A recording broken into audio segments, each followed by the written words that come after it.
Good evening, everybody. It's Mormonism Live, Radio Free Mormon, Bill Reel. Here we are. It is Wednesday, August 5th, 2026. I've had this episode in the works for a while. It is on Zion's camp, Zion's army. We were talking about that before the show started. Which do you call it? I've got a little thing here I want to read, RFM, and then I want to check with you and see if you have any thoughts before we jump into the episode. I'll just note most members have heard of Zion's camp. In fact, I'll put this up. Let me change the screen here. That way you guys can all read along with us. Let's see here. Media assets. We'll get rid of that. Put this up. Whoop, there it is.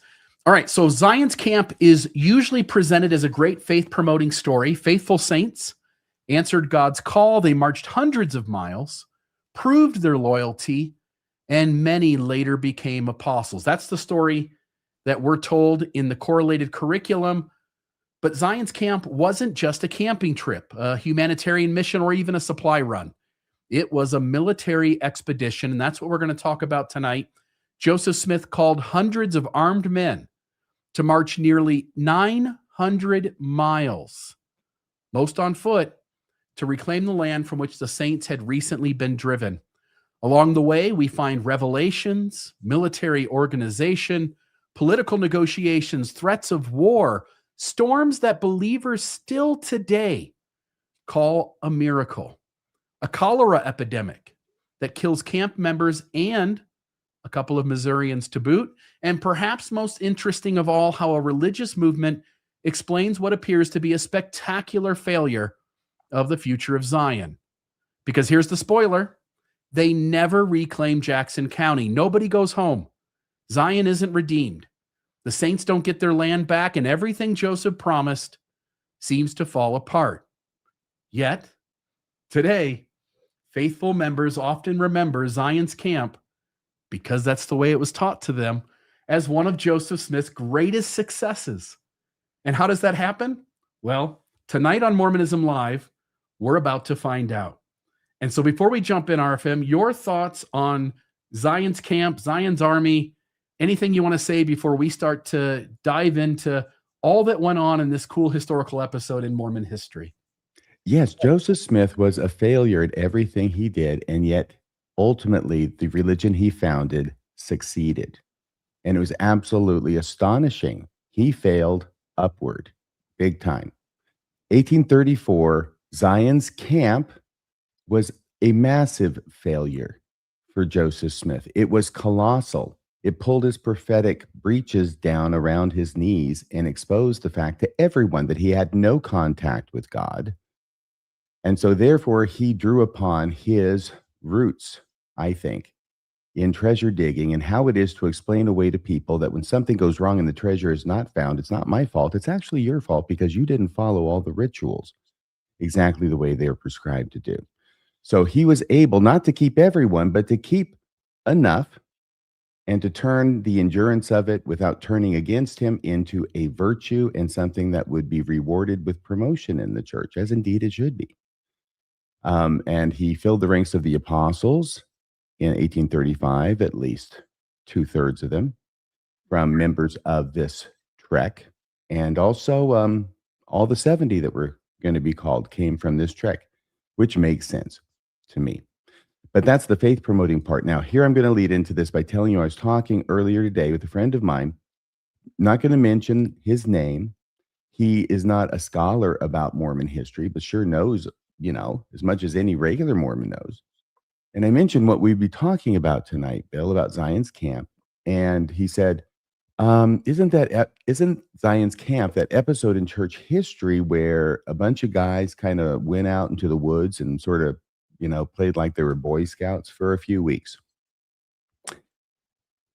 And I said, well, no, actually, it was an armed group that was going back to fight against people to reclaim their lands, which they felt had been wrongfully seized from them, since they did pay for them originally before they were kicked out of Jackson County. It's not like their suit has no merit, but now they're going to enforce it by arms and armed conflict. So I said, so no, it really isn't a bunch of guys camping out. in that way, but from the way the church has framed it ever since, and the stories that we are told when the subject comes up, which is pretty rare when it comes up, maybe once every 4 years in church, right? And we get the usual stories, which does sound like a bunch of guys going out and camping out around the campfire and playing with rattlesnakes and learning spiritual lessons about how will we lose our venom. How will how will the snake lose its venom unless we lose ours first? You remember that, don't you, Bill? Yeah, when they're not quite getting along, and they're trying to be taught by Mhm. Joseph Smith from on high that we all need to behave a little better. And there's some story about squirrels too. Was it eating squirrels? Yeah, I don't remember the squirrel story, but we will get into the wigglers, which I think will be quite interesting. So Yes. I do, you pointed to this a few moments ago, but this idea that in church history, whenever the church or Joseph Smith or Brigham Young or whoever, but particular in this tonight's episode, Joseph Smith, when Joseph Smith gives you sufficient reason to no longer believe in the church and you still believe, of course, future leadership is going to be picked from those folks. That would make the perfect sense. Yes. Yeah. Cunning plan. And only 3 years later, after this huge scandal, I guess you could call it that, you're going to have the Kirtland scandal, the Kirtland Safety Banking Society scandal. That's going to be 3 years later in 1837. And the good news about the Kirtland scandal is that it's going to make the Zion's Camp scandal look not so bad at all. No, but the Kirtland Safety Society Bank ends up with the same kind of workaround. Like, oh, the bank failed. Not my fault. In fact, I asked God and he said it was your fault. So just more of the same. Don't shoot the messenger. No, don't shoot the messenger. I'm just his prophet. I'm just his mouthpiece. Just an appreciation to RCK Casa 4118. Thank you for the $5. And thank you. What's the line from the Crucible? Cleave to no faith when faith brings blood. The Puritans used the witch trials for faith building also. So there's that. I'll put up on the screen here. We'll jump into it. We got tons of documents tonight, folks. RFM, if you and I will just sort of switch on and off on slides, and then some slides don't really have reading. They just have maybe an explanation of what the document is and some of the fine points that are within it. But why Jackson County? Before we start marching west, we need to understand why Jackson County meant so much to the saints. Because if you don't understand Jackson County, nothing else in this story is going to make sense. In 1831, Joseph Smith received revelations identifying Independence, Missouri, as the literal location of the New Jerusalem. We sometimes think of Jackson County as just another Mormon settlement along the way from Palmyra to Utah. But it was so much more than that. It was to become the holiest city on earth, the New Jerusalem, the gathering place before Christ returned, the headquarters of the millennium for the church, and where Jesus himself would reign. Imagine believing God had pointed to a spot on the map and said, this is where the hill this is where my kingdom begins. That's what Jackson, that was, yeah, I'm glad to see you laughing. I was trying to be funny there because sort of the same thing happens. I think you're getting funnier all the time, Bill. I've really noticed that about you. Great. I feel like you're emulating me wonderfully. I'm trying. You are definitely my mentor. So I am trying hard. So that's what Jackson County meant. People sold farms, quit jobs, left family, moved hundreds of miles, and spent their life savings because they were literally building the kingdom of God. This wasn't just hope, it was prophecy. I don't remember when I put this together several weeks ago, but you might know the Roman numerals there, LIV, but this is the section 54. of, say, 84? 54. 54, where Joseph Smith is receiving a revelation which clearly lays out that Missouri is this land of promise, this land of inheritance. And it uses language. It makes a reference to Jacob of the Old Testament. It also makes reference to using language that's sort of similar to the Book of Mormon when it talks about the land of promise. And that's how the saints would have understood it, is that Jerusalem, the New Jerusalem, when Christ comes back, that the saints need to be here and ready for him. And that's going to take place in Jackson County in Independence, Missouri. Any thoughts here before I move to the next one? Yes, just that this is all happening on an expedited time frame from Joseph Smith's position and from the revelations. They've got to go down there, they've got to build the city, they got to build the temple so that they can welcome Jesus upon his return. And this is the only place in the world that is going to not be visited by the destructions attendant upon Jesus' second coming. So everybody who doesn't want to get wiped out is going to flow up to the city of Zion. It's got to happen fast. Yeah, it does. And I'll let you take this one and we'll just keep alternating. By 1833, thousands of Mormons had moved into Jackson County. Their numbers were growing rapidly. They voted together, traded together, and often kept to themselves. Many Missourians feared they would eventually become the dominant political force. Then add another ingredient. Missouri was a slave state. Most saints came from the north. Some openly opposed slavery, and newspapers circulated claims that Mormons intended to bring free black converts into Missouri. Whether those reports were true did not matter. People believed them, and in a slave-holding state, that was enough to create panic. Now think about how Mormonism looked from the outside. New scripture, living prophets, angels, visions, gold plates, speaking in tongues, gathering to build God's kingdom on earth, and they picked our backyard, lucky us. This wasn't just a new church in town. It was a fast-growing religious movement with political, economic, and social influence. To many Missourians, it looked like a hostile takeover. And Joseph wasn't hiding his larger vision, which he would later, by the way. That's the big mistake he made in Missouri, that he would try and hide much more, I think, when he got to Illinois. Joseph was not hiding his larger vision in Missouri. Every non-Mormon would have heard the gossip that Jackson County was supposed to become the Mormon Zion, the center of God's earthly kingdom. That would have frightened a lot of people. And I put the document here on the right. This is just one instance. This is the Evening and Morning Star Extra. This would have been a newspaper regularly published at the time by the church. And it is making mention of some of those ideas around people of color. And so it talks about that. But, this happens everywhere in Mormonism. Again, Palmyra, it starts from scratch. But by the time it moves to Kirtland, it goes to Missouri, it goes to Nauvoo, it goes out to Utah.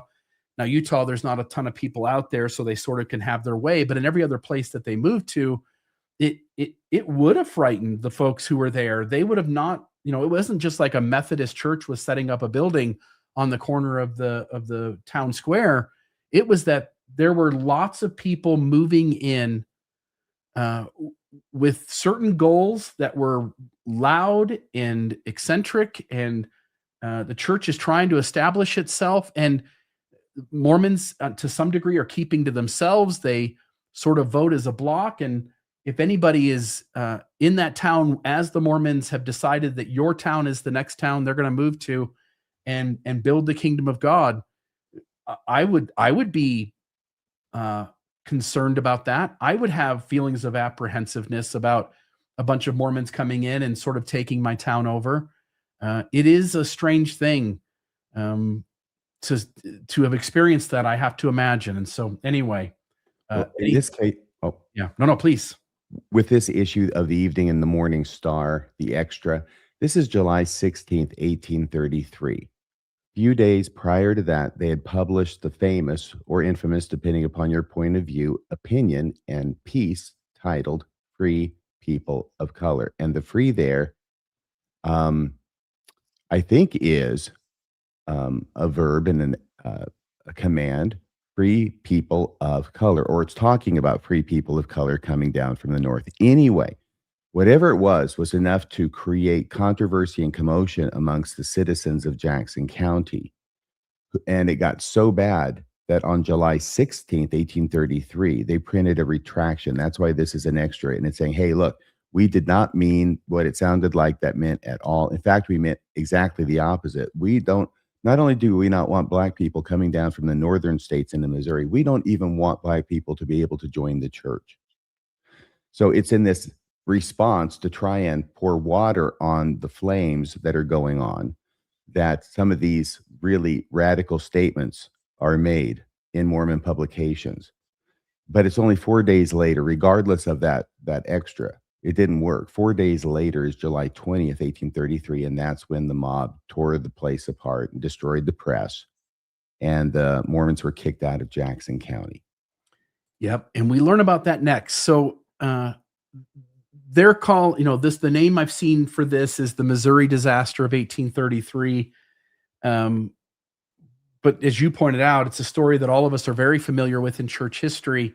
Eventually, all that tension explodes. In July of 1833, a mob destroys the church's printing press in Independence, the very press in the middle of printing the Book of Commandments.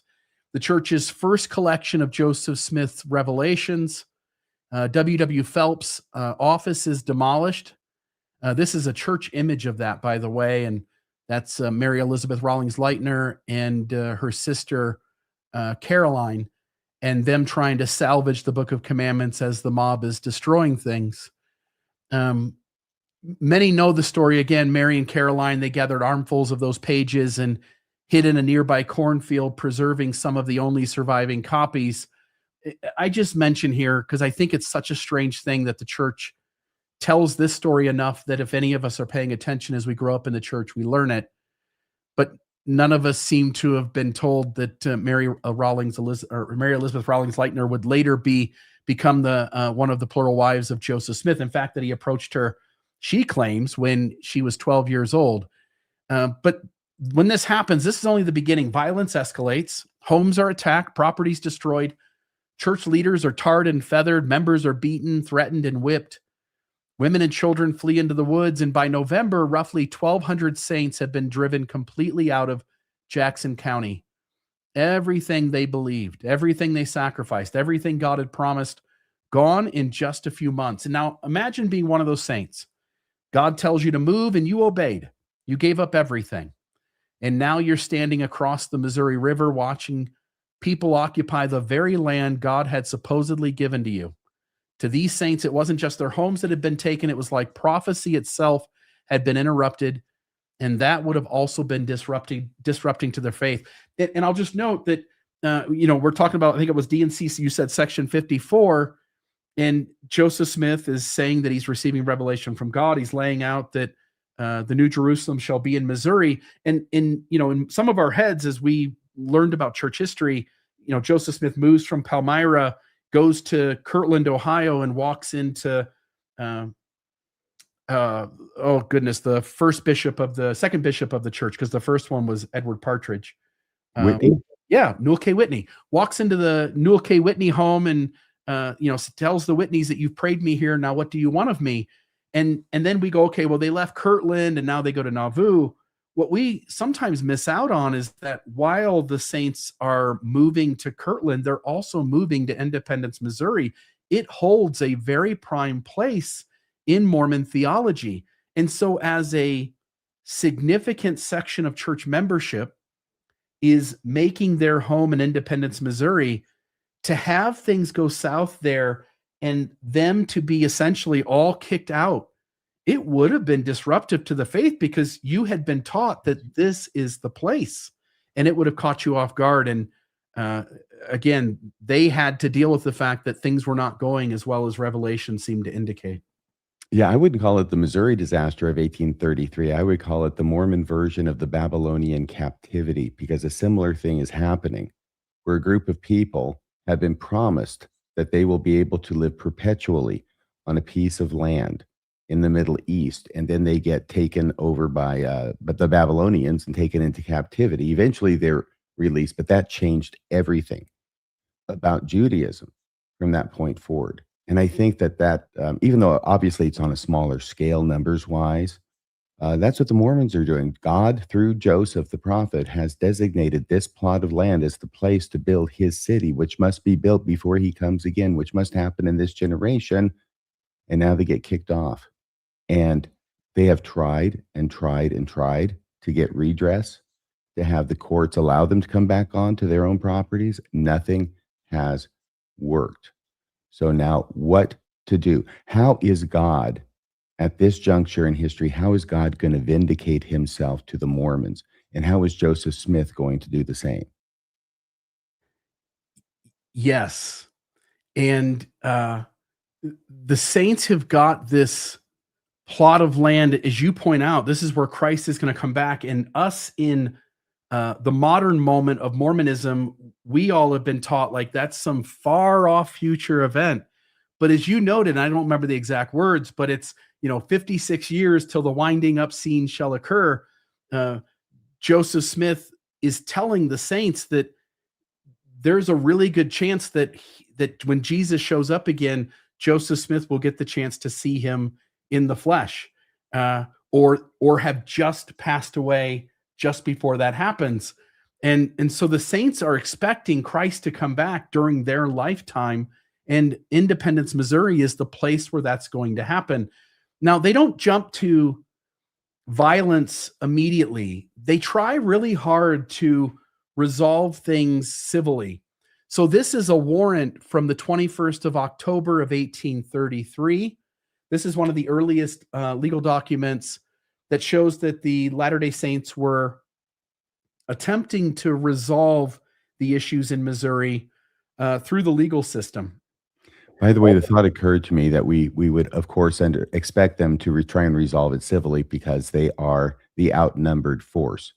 In other words, they really can't do anything about this physically, so No. they have to go civilly. Right. If you're a family of 200 and somebody decides they want to take your home away, you can solve that in other ways. But when you're the one and they're the 200, not quite so easy. It's like the old joke, what does the 2-ton canary say? Whatever. Here, kitty, kitty. Okay, I was going to say whatever he wants to. Yeah, absolutely. That's the idea, right? When you're the 2-ton canary, you can do whatever you want. You don't have to go to court to have the judges involved. Yeah, so I think you make a great point there. So the saints are trying to resolve this through civil legal means. It talks about the mob violence in the court sort of purview, but the court system doesn't do anything. It also explains why Governor Dunklin, and we'll get into him more as we go along, he plays a crucial role in this whole church history episode.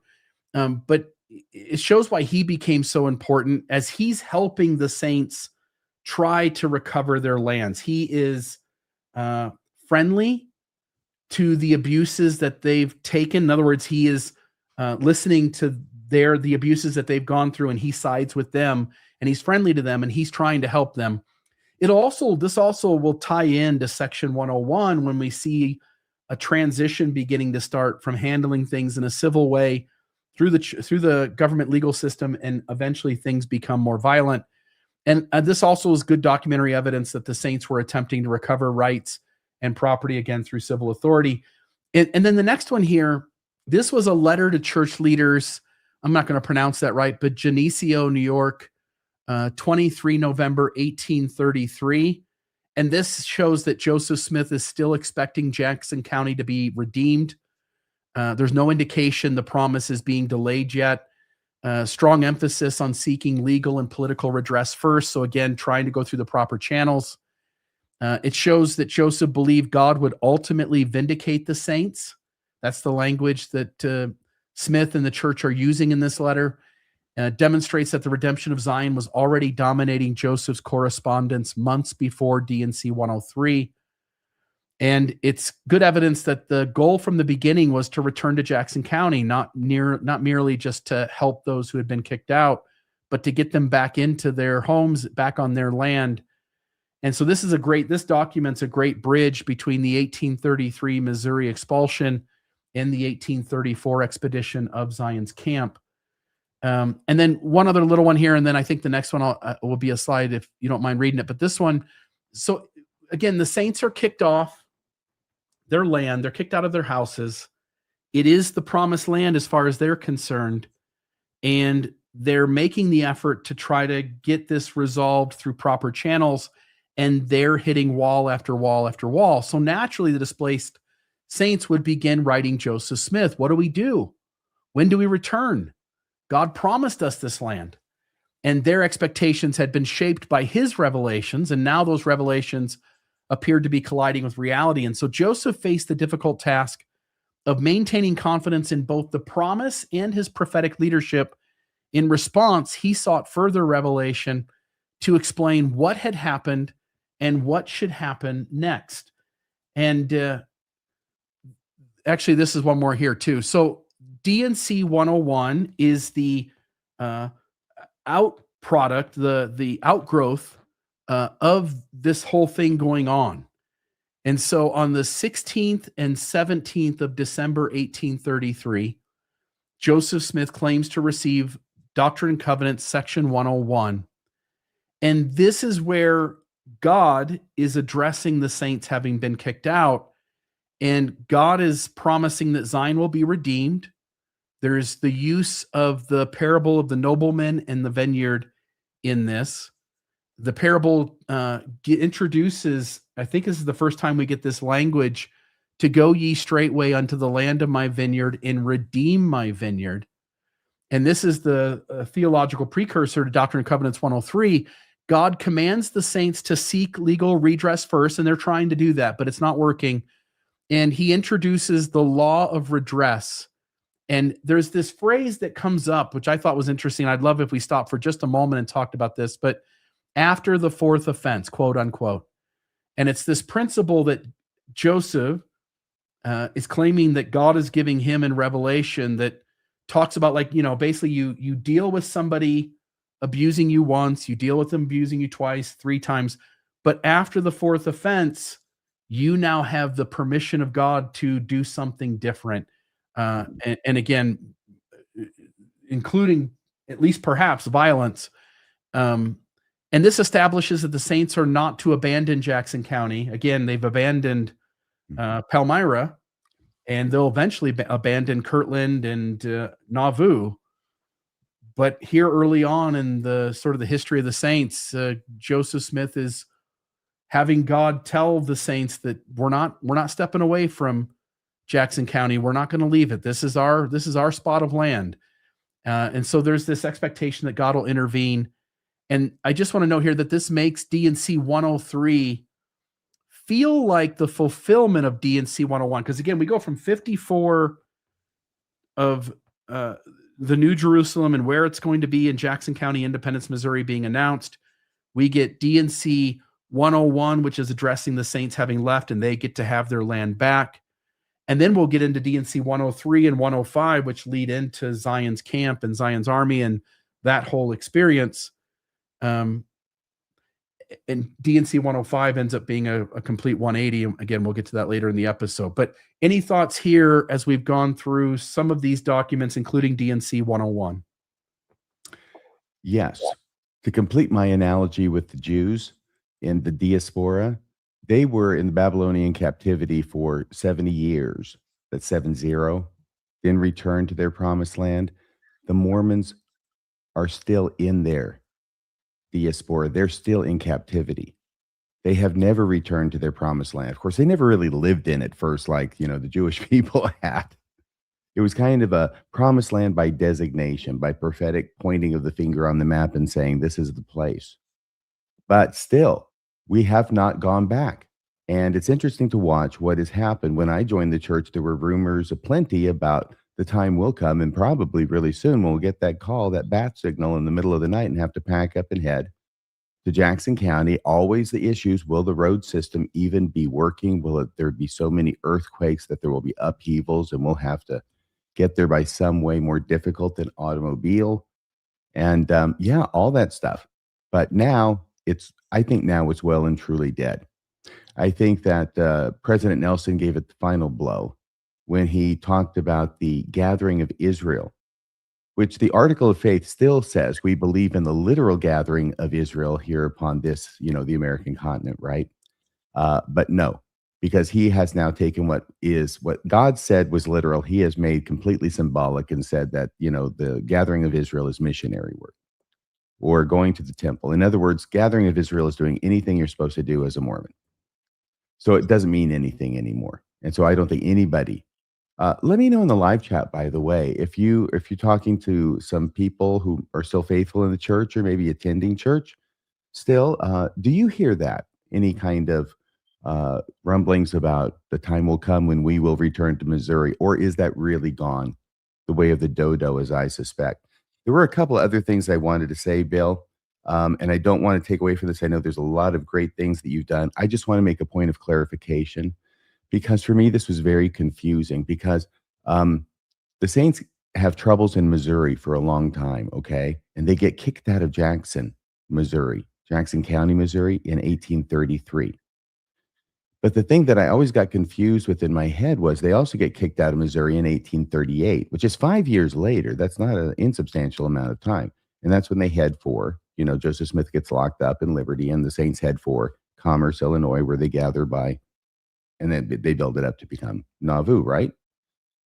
During those 5 years, okay, the Saints get kicked out of Jackson County, but they're still in Missouri. They're just in different counties than Jackson County. And I think they have to go north within Missouri. And there's a Clay County that's involved. There's a Caldwell County that's involved. There's a Davies County that's involved. I used to have a better understanding of all the details. I think one county, the legislature even created because of the Mormons so that they would have a place, they could go. It wasn't like they were just completely being treated horribly. But I think the problem was that the Missourians generally thought these Mormons are crazy and we'll allow them to be in the state, but we just don't want them to be in the county that they think is where, they're going to build Zion, the city of Jerusalem, a literal city of Jerusalem with a temple and all this other stuff. And of course, from the Mormon point of view, no other county would do. It had to be Jackson County. And so I think that continued to be the problem. Ultimately, they were not able to get back. There's the Missouri War in 1838, and that's when they all leave and go back or go to Illinois. You would wonder if, you got kicked out of Palmyra, you get kicked out of Kirtland, you get kicked out of Independence, Missouri, you get kicked out of Nauvoo, Illinois. Mm-hmm. You would wonder maybe if maybe we're are we the baddies? At some point we have this narrative in Mormonism that we were just so persecuted and people were so mean. Maybe it was us, if it happens once, it happens twice. After the fourth try, maybe you wonder if you're the baddies. I don't know. This is such a great point. Can I just tell you the story? It was from high school. It's during summer. I'm up way too late at night and sleeping in way too late in the morning. But at 1 o'clock in the morning on weeknights, the Tomorrow Show with Tom Snyder would come on. And I'd love to watch that. He'd have interesting guests on. One night he had on this kid who was perhaps the most repulsive looking kid. I mean, he just like absolutely no personality sitting there. And he had made the news by being kicked out of school and having always been trouble with all these people. For some reason, this was news in the late 70s. I can't remember all the details. Maybe Dan Vogel remembers, who says his fatal mistake was to name an exact location for Zion. It's a good point. But this kid, right? So he tells his whole story, right? And his mom's sitting there with him, right? He's like in 13 or something like that. And finally, at the end of it, Tom Snyder leans. He's been listening to the whole thing politely. He leans in. He says, "So, Billy, here's what I understand." I think his name was Billy Bill. We'll make it Tommy, okay? So, Tommy, okay, so here's what I understand. Okay, so your teacher doesn't like you. Your mom doesn't like you. Your dad doesn't like you. Your brothers don't like you. Your sister doesn't like you. Do you ever think the problem might be with you, Tommy? Yeah. And that was when they zoomed in on Tommy's face, and you could actually hear the camera guys behind the cameras laughing. They could not hold it in. They were laughing so hard. Yeah. Did you ever think Mormons, I mean, you've been kicked out of New York, right? They ran out of Kirtland. They ran out of Missouri. They ran out of Illinois. And you ever think the problem might be with you Mormons? You noted, by the way, that all of us in the 90s, in the early 2000s, certainly in the 80s, the 70s, and going further back, we all recognize, yes, we're supposed to have our 72-hour kit so that we can pick up and go at the drop of a hat. At least, possibly, it would be to go to Jackson County, to take our bags, throw them in the back of the car, because the prophet would tell us that it is now time to go. And there's something to that we all, live with the distress of knowing that our religious system, if true, will one day call us to all pack up and head across the country and meet in a certain spot. Um, and there was part of me that hoped, like, there were people that were excited about that. Mhm. And I was one of those that was like, I would prefer that that doesn't happen during my lifetime. I don't want anything to do with that because that doesn't sound like fun at all. What leads up to it and what we're going to do once we get there. I mean, this was the basis for an entire literary section of faith promoting rumors in Mormonism about all the things that were actually happening behind the scenes. And I heard from someone who heard from someone who knows about the temple that they're actually going to build on the site, or there's a stake center there, but they've come up with a way to convert the stake center overnight into a functioning temple. Like that would be hard, right? But it was said in breathless tones, like this is amazing. Oh, by the way, the same rumor about the BYU Jerusalem Center, right? That can be turned on overnight to be a temple. So not just a temple, but the temple in Jerusalem that has to be there before, say it with me, folks, Jesus comes back. Yeah, first we need a few apostles to lay dead in the streets, and Do we get to vote? if there's volunteers. Yeah, I think we I would think that probably we vote should be for it. able to vote. Yeah, it is strange. Jacob Hansen asked if anybody's willing to die anymore for this church, and I'm not even interested in the long car ride. So I've heard Jacob ask the question. I haven't heard him answer it yet. yeah. All right, good old Jacob Hansen. Let me put this up. If this is DNC 103, will you mind reading those two paragraphs there? Sure thing. Now, I want everybody to know, I did go back and read through all the slides and also went back and read the relevant sections from the Doctrine and Covenants, which are 101, 103, and 105, which is interesting because now that you've put it that way, I think it's easy to understand or remember, right? And these all have to do with the same issue. The intervening sections, which I looked at as I went through, have nothing to do with this issue about Zion's camp and redeeming Zion. So just listen to what it says. You don't need any apologist to tell you what it says. It's pretty clear from its language. In February 1834, okay, remember Zion's camp is in the summer of 1834. In February 1834, Joseph dictated what we now know as Doctrine and Covenants, section 103. So that's the second of the sections we're talking about tonight. Up to this point, the saints had been waiting. Now they were told to act. The revelation repeatedly speaks of redeeming Zion, not in some distant future, but as an immediate objective. It calls for the strength of mine house, commands the gathering of the Lord's people, and directs Joseph to assemble as many as possible. This doesn't read like a simple relief mission. It reads like a mobilization because that's what it was. Imagine hearing this as a faithful saint. God has not abandoned Zion. He's calling us to reclaim it. This is the beginning of Zion's camp. The Revelation's language leaves room for later interpretation, though not convincingly, in my opinion. Faithful scholars often describe the expedition as primarily defensive, intended to support Governor Daniel Duncan in legally restoring the saints. One would wonder why you need God's help to do that. See, that's not a good interpretation, I think. Critics note that the revelation itself sounds considerably more militant, especially its repeated emphasis on redeeming Zion through the strength of mine house. The juxtaposition between how participants likely understood the revelation and how it is often explained today, remember military campaign versus Boy Scout camp, will follow us throughout this episode.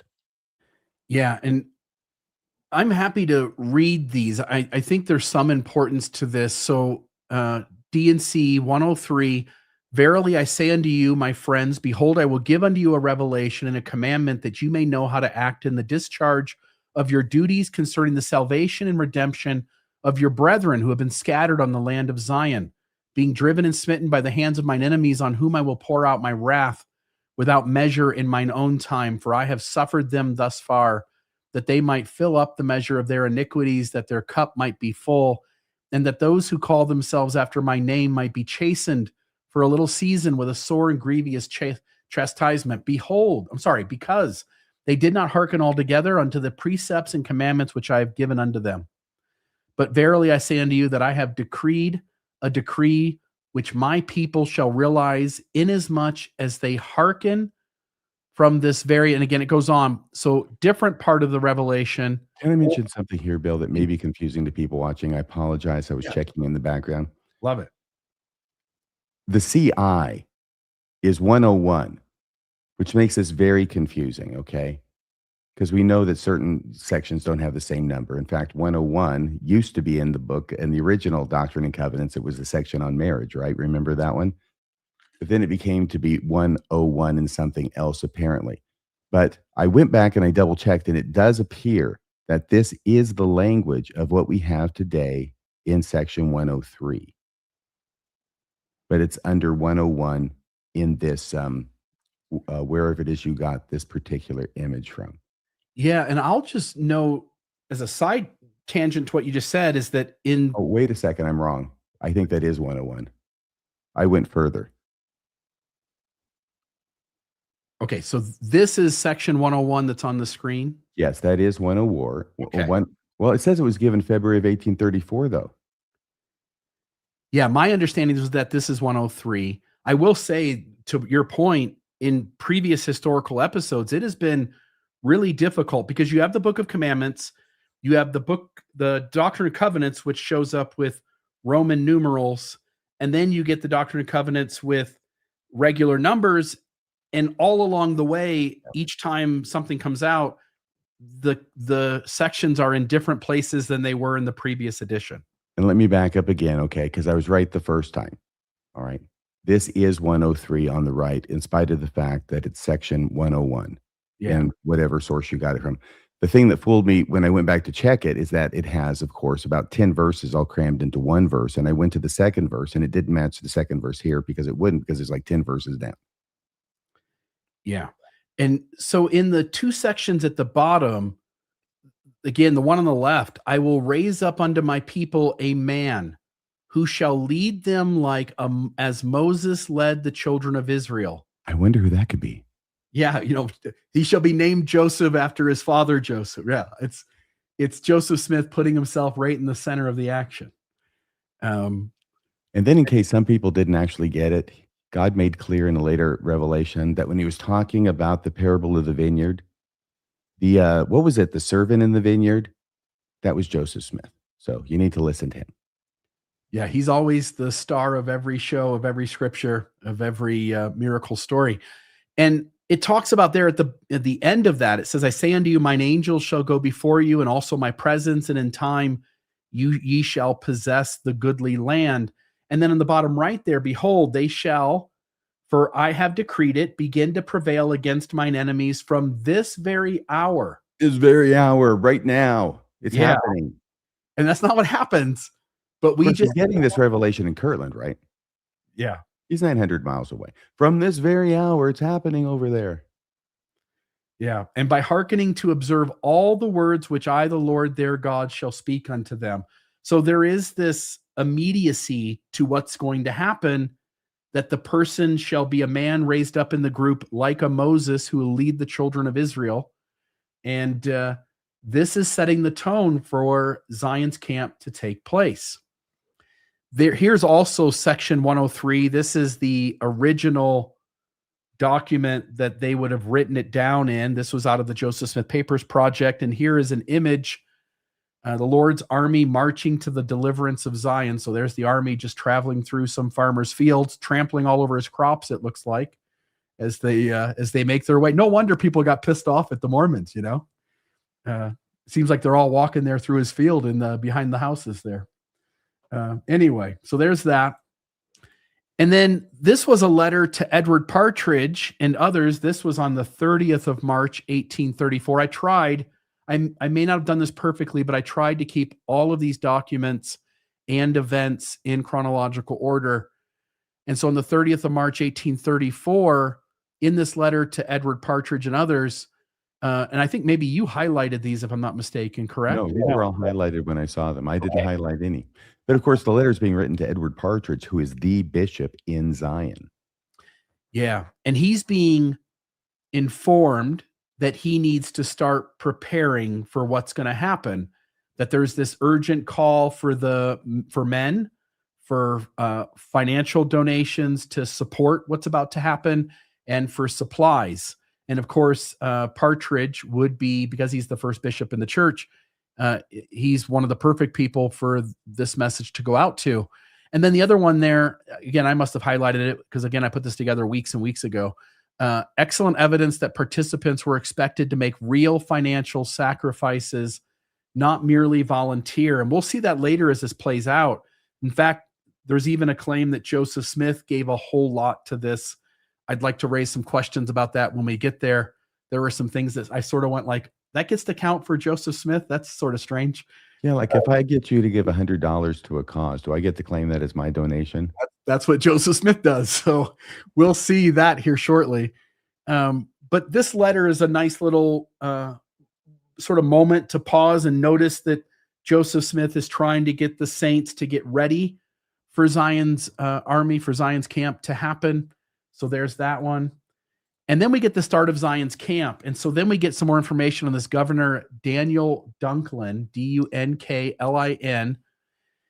And Joseph is formally sustained as commander-in-chief of the armies of Israel, combining both military and theological terms. Mm-hmm.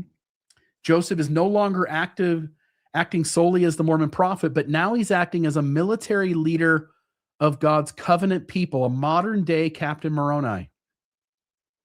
The participants carried firearms. Many of them had swords with them. They organized into company. They appointed captains. They marched under military discipline and expected that they might be called upon to fight. Again, they've been given this language, that upon the fourth try, upon the fourth time that they're not able to do the thing that's righteous and they are being thwarted. Now those people who are abusing them now have to suffer. And so Governor Daniel Dunklin had indicated that he might use the Missouri militia to restore the saints to their lands if local officials cooperated. Again, he is friendly to the saints and he's trying to help them get back into their land. And as we'll see as the story goes out further, he's only willing to go so far, though. He really is only willing to do this in a really nice way. And if that doesn't work, he sort of wants to back away. And so under that plan, Zion's camp would not need to invade Jackson County. Rather, the state militia would restore the saints, and then Joseph's force would help secure the peace afterward. But few outside the movement understood those details. Newspapers reported that hundreds of armed Mormons were marching toward Missouri. Again, imagine these hundreds of Mormons with guns and swords going 900 miles. And of course, journalism is going to go like, let's report that back to the places they're headed. And so long before they get there, the Missourians know they're coming. And of course, folks are reporting on that. And so rumors of invasion spread, local militias mobilized, and tensions escalated. Of course, that's what would happen. And whether Joseph go ahead. What's that? I said, yeah, you'd think that God could have seen around that corner. This is such a monumental mistake. It's just really dawning on me that if Zion's camp had not taken place, the saints actually might have been restored to their lands in Jackson County, because this whole thing happened because somebody got a great idea to arm an army and march to take back Jackson County by force of arms. Yeah, as you're suggesting, they might have created their own problem. They would have had a stronger argument continuing to do this peacefully than to send a mob. So there's that. Okay, rumors of invasion spread, local militias mobilized, tensions escalated. Whether Joseph intended offensive action at the beginning or not, the optics were unmistakable. To the saints, this was God's people answering a divine call. But to the Missourians, it looked like an armed religious army advancing on their community. And so, of course, things are going to escalate because that's what it was, right? Yep. An when you, armed religious army advancing on their community. yeah, 100%. Will you take this one? Sure. On May 5th, 1834. So we're getting closer and closer. The expedition leaves Kirtland. Okay, so that's the beginning. Their destination is nearly 900 miles away. They march across Ohio, Indiana, Illinois, and into Missouri. They have to march all the way across Missouri, mostly on foot, day after day, week after week. Most days they cover 20 to 30 miles while sleeping on the ground, living out of wagons, enduring rain, heat, worn out shoes, blistered feet, broken wagons, exhausted animals, scarce food, and unreliable water. The march itself became a test. One entry captures just how difficult conditions became. On May 26, after crossing a 16-mile prairie in eastern Illinois, the camp stopped at a stagnant slough because it was the only water available. Wilford Woodruff recorded. Would you read this, Bill? Yeah, having no water to drink, but such as was filled with living animals, commonly called wigglers, we strained them through our teeth, which saved the life of many a poor animal. And just to the right of that is the section from Wilford Woodruff's journal where he is saying that. You can see, in fact, on that fourth line, called wigglers, maggots, some sort of worms in the water. You think And rather tadpoles, than, perhaps? what's that? Tadpoles, perhaps? Whatever they are, rather than strain them through a shirt Mm. or some piece of clothing or cloth, they strained the water through their teeth. What does that mean exactly? Because I'm guessing they didn't want to swallow the wigglers. They just wanted to get the water, right? Yeah. So they stick their face into the water and put their teeth together and then just sort of suck? Yeah. You just grin and bear it and just Mm. suck through your teeth. And if you had bad teeth, you're getting some wigglers. If you had really good teeth, maybe you got mostly water. On the other hand, you're getting a mouthful of that good slough water. And I'll just say, we'll find out later on in this conversation that the cholera happens at the end of Zion's march, Mm. Zion's camp. And you'll see the church and its leaders blame the people marching, the general average folks in the Zion's camp, for their lack of righteousness, for why they got cholera. But I Mhm. got to say, the real miracle in Mormonism is that they didn't get cholera somewhere else along the way. You're right. And God is saying, look, I give you wigglers to eat. You strain them out, and then you complain because I smite you with cholera. Yeah. Yep. Anyway, so there's that last one if you want to finish that one. Oh, sorry. That's the reality of Zion's camp. These weren't comfortable travelers. They were pushing themselves to the edge, convinced they were on God's errand. And this doesn't happen until after the march is over, but I thought it was important to put it here. Let me say this. So when Zion's camp is completely over and they get back, the folks who participated in the camp are given blessings. And those blessings are telling them that they are, to the extent that they were righteous in the camp, for those that they will be the future leaders of the church. And this theme comes up so much towards the end, this idea that those who marched in Zion's camp, there's a strong correlation between those who marched in Zion's camp and those who became later apostles and later leaders in the church. And the church would like you to believe that, it's their loyalty in the march. I think to some extent that's very true. There were lots of people who offered criticism. There, as you point out, there were people that weren't getting along, and Joseph Smith had to sort of teach them to behave at times. He himself got into conflict with various members of Zion's camp. So when it's all over, Smith and the higher-ups in the church give a bunch of members that participate in Zion's camp blessings. And in these were repeated emphasis that Zion's camp veterans had proved themselves through sacrifice and obedience. Many received promises of future leadership, missionary work, spiritual authority, all of this is reinforcing this leadership pipeline narrative that Zion's Camp played this really big role in future leaders of the church. The blessings consistently reinterpret Zion's Camp as a qualification rather than a failed expedition. And it's strange because, as you all know, as we spent time, looking into Zion's Camp to prepare for tonight's episode, that there are definitive moments where the people in the camp are being told that they're not righteous at all, that they're really the reason that this all failed. But at some point, it seems like you almost out of necessity have to rewrite that and make this such a great thing that those who went on it did and how loyal they were to the faith. And so it demonstrates that Joseph rewarded participation with elevated spiritual status, even though the original objective was never achieved.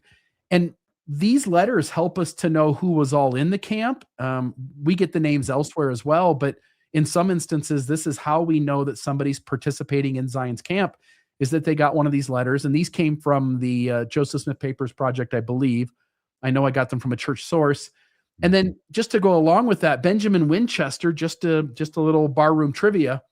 If you're in a bar with a bunch of ex-Mormons and you want to throw some questions out, you can ask who is the youngest member of Zion's Camp, and it was Benjamin Winchester at 17 years old. And here's his blessing. Benjamin Winchester, you are a child. Your mind is yet tender. Therefore, you are not of mature age to go forth. But we secure unto you the holy ministry. You shall yet, if faithful, be ordained. You will live in a day of great howling and mourning among the nations. You shall have power to be a comforter of many, and teach them the way of life, and tell them of a land of safety, and will hear you, and you shall push many people to Zion. And if you desire it with all your heart, you shall stand upon the earth when the Savior comes, and reign with him in glory after he comes. But if you desire it, you shall be taken as Enoch, Elijah, even so, amen. And so as much as the Mormon church wants to reinterpret, as much as Joseph Smith wants to reinterpret Zion's Camp as the saints failed, it's pushed off into the future, and it's still pushed off into the future. It is very clear from blessings given to participants in Zion's Camp, such as Benjamin Winchester, that there was a definitive expectation that it was going to happen in their lifetime, including Jesus himself coming back. There's this thing in Mormon apologetics and probably in other apologetics to take very unlikely answers as solutions to straightforward questions. And it was occurring to me while you were talking about the destruction of the press in Zion, July 20th, 1833, and the girls running into the cornfield with the manuscript pages. The thought crossed my mind. This is how God, in his very, very mysterious way, this is what he does in order to drive up the price of copies of the Book of Commandments and make the possessors of them very rich. He goes through all this stuff just to make that happen. It wasn't a thought worthy of saying. But then you brought up again how it is the typical Mormon trope is that Zion's Camp happened in order to choose leaders for the church. I think that is about as likely. I think those two stories are about as likely to be true, that this is really God, how God operates in such mysterious ways, his wonders to perform. As I spoke about at Sunstone, the conclusion that the church just isn't true, or that Joseph Smith was just flat out wrong, that's never allowed. Yes, you're allowed to update your expectations. Yes, you're allowed to look at the evidence and create workarounds that accommodate the evidence. What you're never allowed to do is say, maybe it just isn't true. Mm-hmm. And so you see all of these explanations that don't exactly mesh with each other. Again, you don't get to have Jackson County, Missouri back because you weren't righteous enough, you failed, to this was a proving grounds, and now so many of the leaders of the church came out of Zion's Camp. Those two don't exactly mesh very well, and they certainly don't go along with the original story of why all of this was taking place. And Zion's Camp was a volunteer effort. Wouldn't you think that the people who were the most faithful would volunteer and the most faithful would also be chosen as leaders?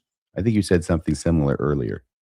Yeah, before the show started, I was just making mention to you that when you send hundreds of people on a 900-mile trek with lots of hardships, preparing them to fight against another military force, of course there's going to be conflict. Of course they're not going to get along. Of course there's going to be problems that arise. And then when the whole thing fails, to go, look at that normal human behavior. Shame on you for being human beings and acting as human beings would act, and then blaming them for the whole Zion's camp journey. It's such a strange thing, and we'll see even the cholera. The church today still places blame on the unrighteous of Zion's camp for the reason for why those members succumbed to cholera. Looking at it from Joseph Smith's point of view, Joseph Smith has word that the governor is sympathetic, and the governor is going to allow the saints to be restored to their lands and use the state militia to do it, and maybe allow the Mormons to have some other people of their militia in that county to protect themselves. Okay. So Joseph Smith gets all exercised in the voice of God about how they're going to go back and take it back and blah, blah, blah. And it's going to be a great time to show how God is on the side of Joseph Smith, since it's kind of in the bag at this point from Joseph Smith's point of view. And then they march this army of 200 or so, I think it is, across the plains, 900 miles. They get there and they cause the problem that they came to resolve and take advantage of and ride in and triumph because of it. And now Joseph Smith realizes he's really screwed the pooch on this, and he's going to have to fight. He's going to have to rely on all these promises that he's been making in the name of God, that God would be there to fight for them. They would redeem the land, and they would take it back, even if so as by blood. Well, when that happened and push came to shove, I think we saw Joseph's true colors. Yeah, he doesn't really want to fight and take the chance on getting killed, for sure. So I'd seen lots of maps that showed just one line for Zion's camp for the journey that they went, but there actually were multiple paths, because you had a division that was called Hiram's division. I think Hiram Smith would have been in charge of this. And then you've got Joseph's division. Joseph's division is 185 people. Hiram's division is 44 people.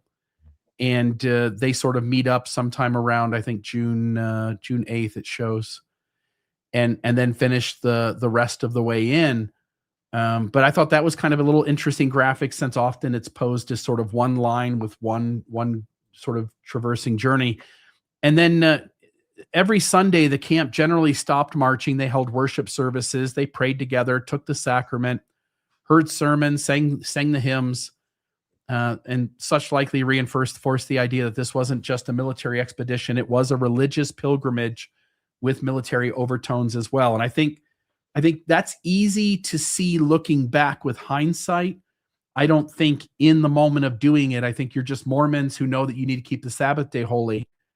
But I think when it's all said and done, you get to look back and sort of see this as something more than just a military engagement, but rather some sort of religious pilgrimage as well. And I think that's part of the lens in which it gets interpreted under when you reward the loyal and the faithful with high callings in the church. Mm-hmm.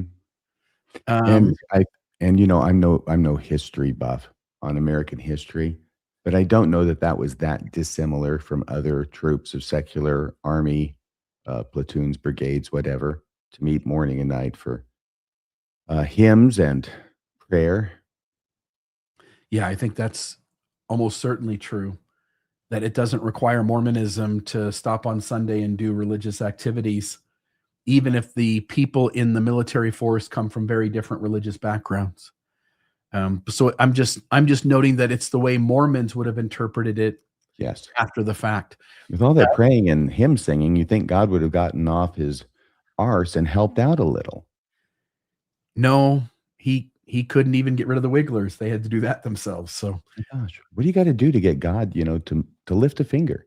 A little help? Yeah. Well, he doesn't seem to be doing it. You take this one. Camp life and the personalities. These were ordinary people. They got hungry, they got tired, they got irritated, they argued, they joked, they made mistakes. Joseph wasn't some distant commander riding a horse giving orders. Most of the time, he was right there with everyone else, walking, sleeping outside, sharing the hardships, sometimes laughing, sometimes frustrated. Did he have a horse that he rode? I know he does in Nauvoo, and I think it was Charlie. Sometimes laughing, sometimes frustrated, sometimes correcting people, and sometimes receiving criticism. None of that should surprise us. March 200 people, nearly 900 miles, make them sleep on the ground, run low on food, and tell them they may be heading into battle. Of course, morale is going to rise and fall. What's interesting is how Joseph's revelations frame those moments. When things go well, God gets the credit, as he should, Bill. When things don't go well, the explanation often becomes that the saints weren't faithful, obedient, or united enough. It's the people's fault, right? It's the Mormons' fault.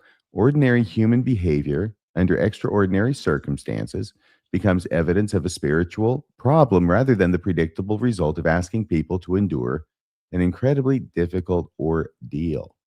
Thank God he's some taskmaster, huh? He is, and if things don't go well, he can be really hard on you. So, and I think the same holds true today in Mormonism. We still articulate and frame people's experiences, good and bad, that way. When people have really good things happen to them in the church, God's blessing you. And when really bad things happen, maybe we say it's a trial of their faith. But often we have these ideas in our mind, and we have words in the from the leaders and in our scriptures that point to it being a lack of faith or some problem on the part of the person who the bad thing is happening to. And yeah, I think we're all aware of that. Well, let's put it this way. Simple logic tells us it has to be our fault because it can't be God's fault because God is a perfect person and God can see the future, right, Bill? And God, yes, and God cannot lie, can he, Bill? He cannot. Which means that if he tells us something is going to happen in the future, which he can see, it must be true and it must happen, even as he has seen it. Just like they were going to redeem Jackson County, Missouri during their lifetime. Right. Okay. And therefore, it must be the Mormons' fault. They're the ones who screwed up because God, it couldn't be God. It's always the Mormons' fault. So other things that happened in camp, again, imagine organizing 200 exhausted believers marching across half the country. Conflict was inevitable. And one of the personalities that comes up again and again as you go and read the documents and try to understand better what happened in the day-to-day with Zion's camp is you come across this person named Sylvester Smith, and he's no relation to Joseph, has the same last name. He becomes the camp's chief dissenter. His name comes up over and over. He is questioning decisions. He's criticizing leadership. He's complaining about supplies. He's challenging authority. And at one point, Joseph accuses him of hoarding bread while others go hungry. Another memorable incident involves a stray dog. And most of us, at least I did, I heard this story several times in my time in the church. But when Sylvester threatens to kill the dog, Joseph immediately intervenes, warning that if Sylvester harms the dog, Joseph will deal with him personally. And I don't remember the exact words, but it was something along the lines of, if you hurt that dog, I'll hurt you. Something along that. You hurt the dog, I hurt you. Yeah. Throughout the march, Joseph repeatedly teaches that disobedience carries spiritual consequences. So complaining, selfishness, contention, these are framed as obstacles to God's blessing the expedition. And that becomes crucial later when the mission fails. And folks, you'll see that show up. As frustration grows, some men become convinced that they're marching hundreds of miles only to be told not to fight. Now, I think that's strange because that's actually how it ends. And so in some of the documents, you get people either writing back to family or other things going on where they have a fear that there never will be real fighting, that somehow we will avoid having the fight when the actual moment comes. Which is what we would expect if Joseph were taking steps to attempt to lower expectations. Yes. So before even reaching Missouri, a group reportedly hacks at brush with their swords declaring they'd rather die than return home without battle.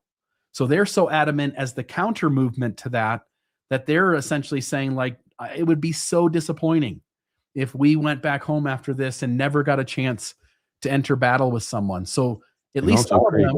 well, I was saying, Oh, and I'm please. not sure if that's just hacking at the bush for no reason or if it's also with the idea of creating marks in your sword blade to indicate battle was had. Yeah, sort of practicing at least. And so at least some of them believed they truly were God's army, and many expected to prove it on the battlefield. And then we get into a few documents here. This is an account with the Church of Christ, circa 11 through the 29th of August, 1834. Excuse me. This is a financial ledger that was created after Zion's camp, and there were several insights that people could pull from this. And some of the things that I want to note here is that the claim is because Sylvester Smith is throwing accusations to Joseph that he is hoarding resources and that he didn't contribute his fair share. And so the church in multiple places, you'll see the other document here too, in multiple places is attempting to note what everybody contributed to it, but especially to note what Joseph Smith contributed. And so here it shows that Joseph Smith personally contributed over $1,068 in cash to the expedition. It's a substantial sum, no disagreement there. I wonder where he got that from. Yeah. Joseph also contributed horses, wagons, harnesses, a watch. I wonder if Flora Woodworth had to give her watch back. The watch part, I believe. Yeah, the watch I get. He had a lot of watches. Most of the women in Nauvoo were holding on to one of those. So He's like the guy with the trench coat standing on the corner. Hey, bud. Want to buy a watch? And other personal property. By the way, it shows where this 1,068 come from. RFM, to the point you made earlier. Yes. If Martin Harris gives Joseph Smith $100 to give to Zion's camp, should we credit Joseph Smith with that? Under certain circumstances, maybe if Joseph Smith entered into a separate deal signified by a note and perhaps secured by collateral with Martin Harris, and that he's going to have to pay that money back to him, then maybe. But I got a feeling that Martin Harris is still being milked by Joseph, even in 1834. If we take the money from the sales of the copies of the Book of Mormon, why is that Joseph's money, by the way? Why is it Joseph's money? It shouldn't be. But here they're acknowledging on this ledger, yes, that this makes up a portion of how Joseph Smith was able to give. This is what it looks like to me. Somebody's throwing an accusation out to Joseph Smith. Yes. And his cronies get together and go, we got to make Joseph look good. Where are all the possible places that we can say we got funds from that we could credit Joseph Smith with having given that? And then they make him look too good. The Evening and Morning Star subscriptions. Crying out loud. What the hell is he doing claiming that is his money to give? It's not. It's so weird. I mean, if you ask Joseph Smith about the Book of Mormon proceeds, he might answer, well, I wrote the damn thing. That would be a funny moment. Yes. But what this does show is it does show there were enormous financial costs to Zion's camp, that a lot of people did give, that Joseph Smith can at least, if we give, we close one eye and hold our hands up with our fingers barely open over the other, we might be able to see certain ways in which Joseph Smith gave a considerable amount. I can't make sense of it that way, but these guys sure did. But it does show the cost. It does show people giving. It shows some of the primitive finances of the early church and how those funds came to be given for the cause of Zion's camp. In the next one. So one way of viewing these facts is that Sylvester Smith accuses Joseph Smith of hoarding supplies, food supplies during Zion's camp. And Joseph Smith retaliates with the identical charge against Sylvester Smith of him hoarding bread. Is that one way of interpreting this?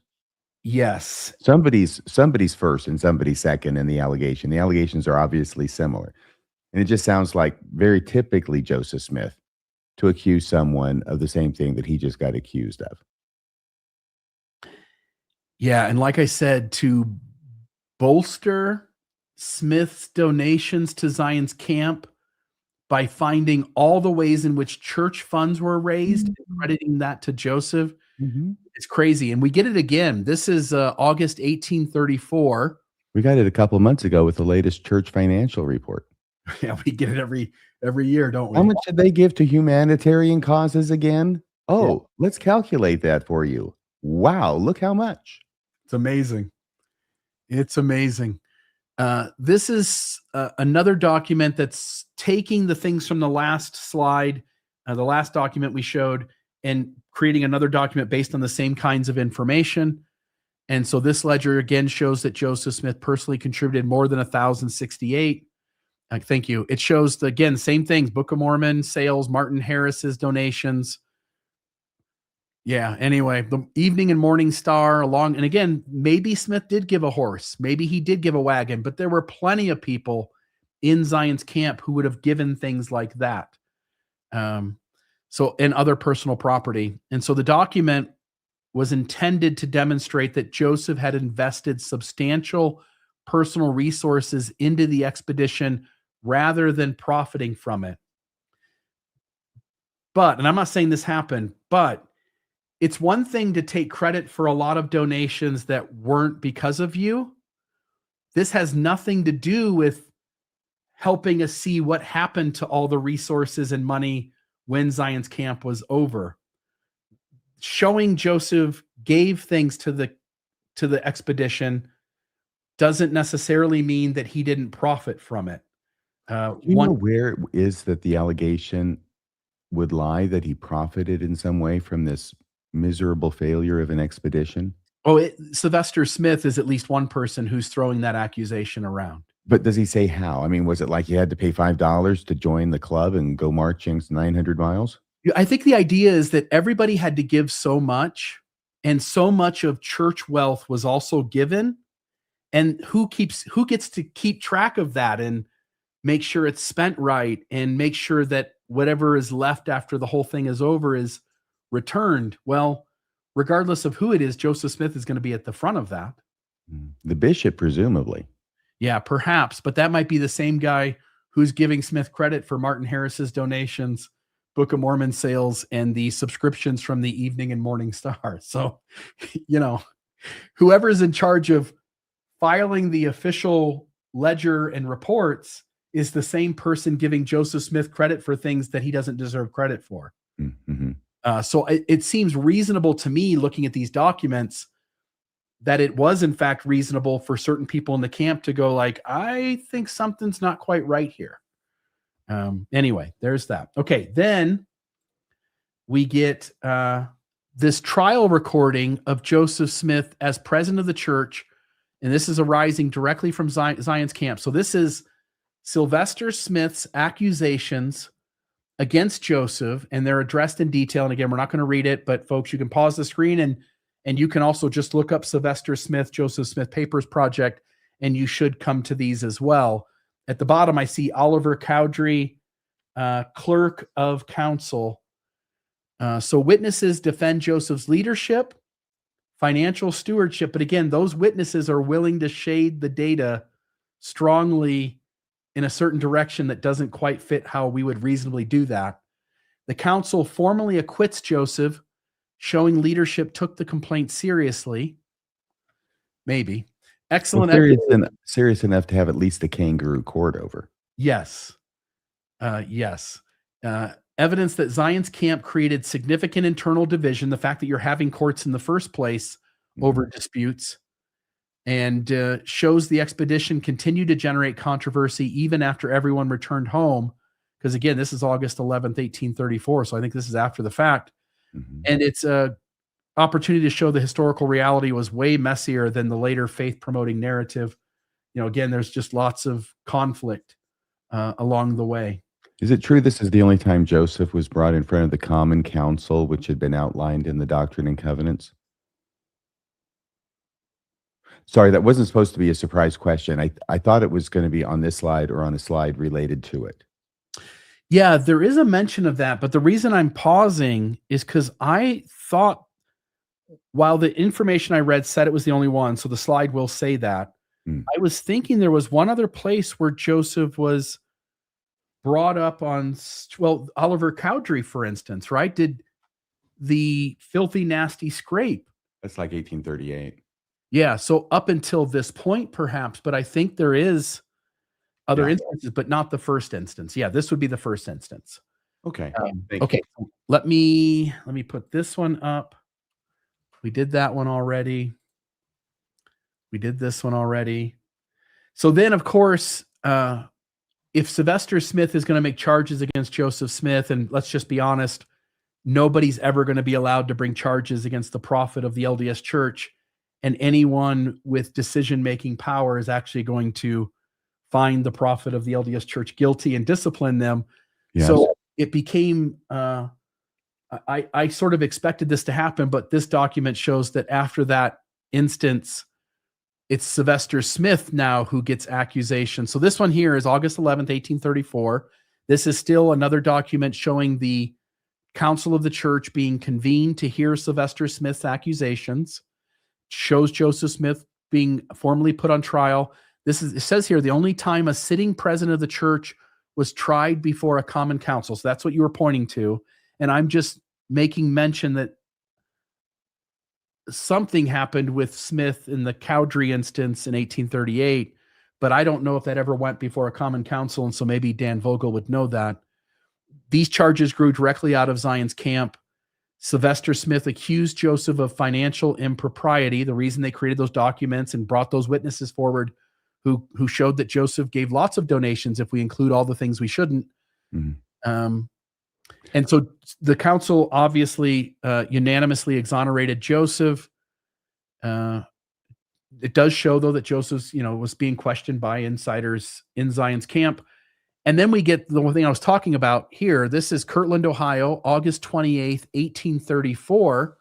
Before you go on. Oh, please. Can I just say, I've been trying to research behind the scenes. It does look like this is the only time the common council was ever used by on any president of the church. And that the source for that was the church history written by Joseph Fielding Smith. So I don't know that that's true. I know that that is what is out there in other places. And I also note that you mentioned 1838. There was a comment here that a later revelation so this is the Wikipedia article on the Common Council, by the way. A later revelation to Joseph Smith on January 12th, 1838 revealed more instructions because of wicked and aspiring men. Remember the word of wisdom language? Well, here it's happening again. Because of wicked and aspiring men. There's January 12th, 1838, concerning the trying of the first presidency of the Church of Latter-day Saints for transgression. This revelation was not put into the Doctrine and Covenants. So that may be why it is that there was only this one time in 1834 that Joseph Smith or any church president was brought before the Common Council as described in the Doctrine and Covenants, because a non-canonized revelation from January of 1838 changed the procedure. I'd like for Dan to weigh in on that, if this is correct, what I'm putting together.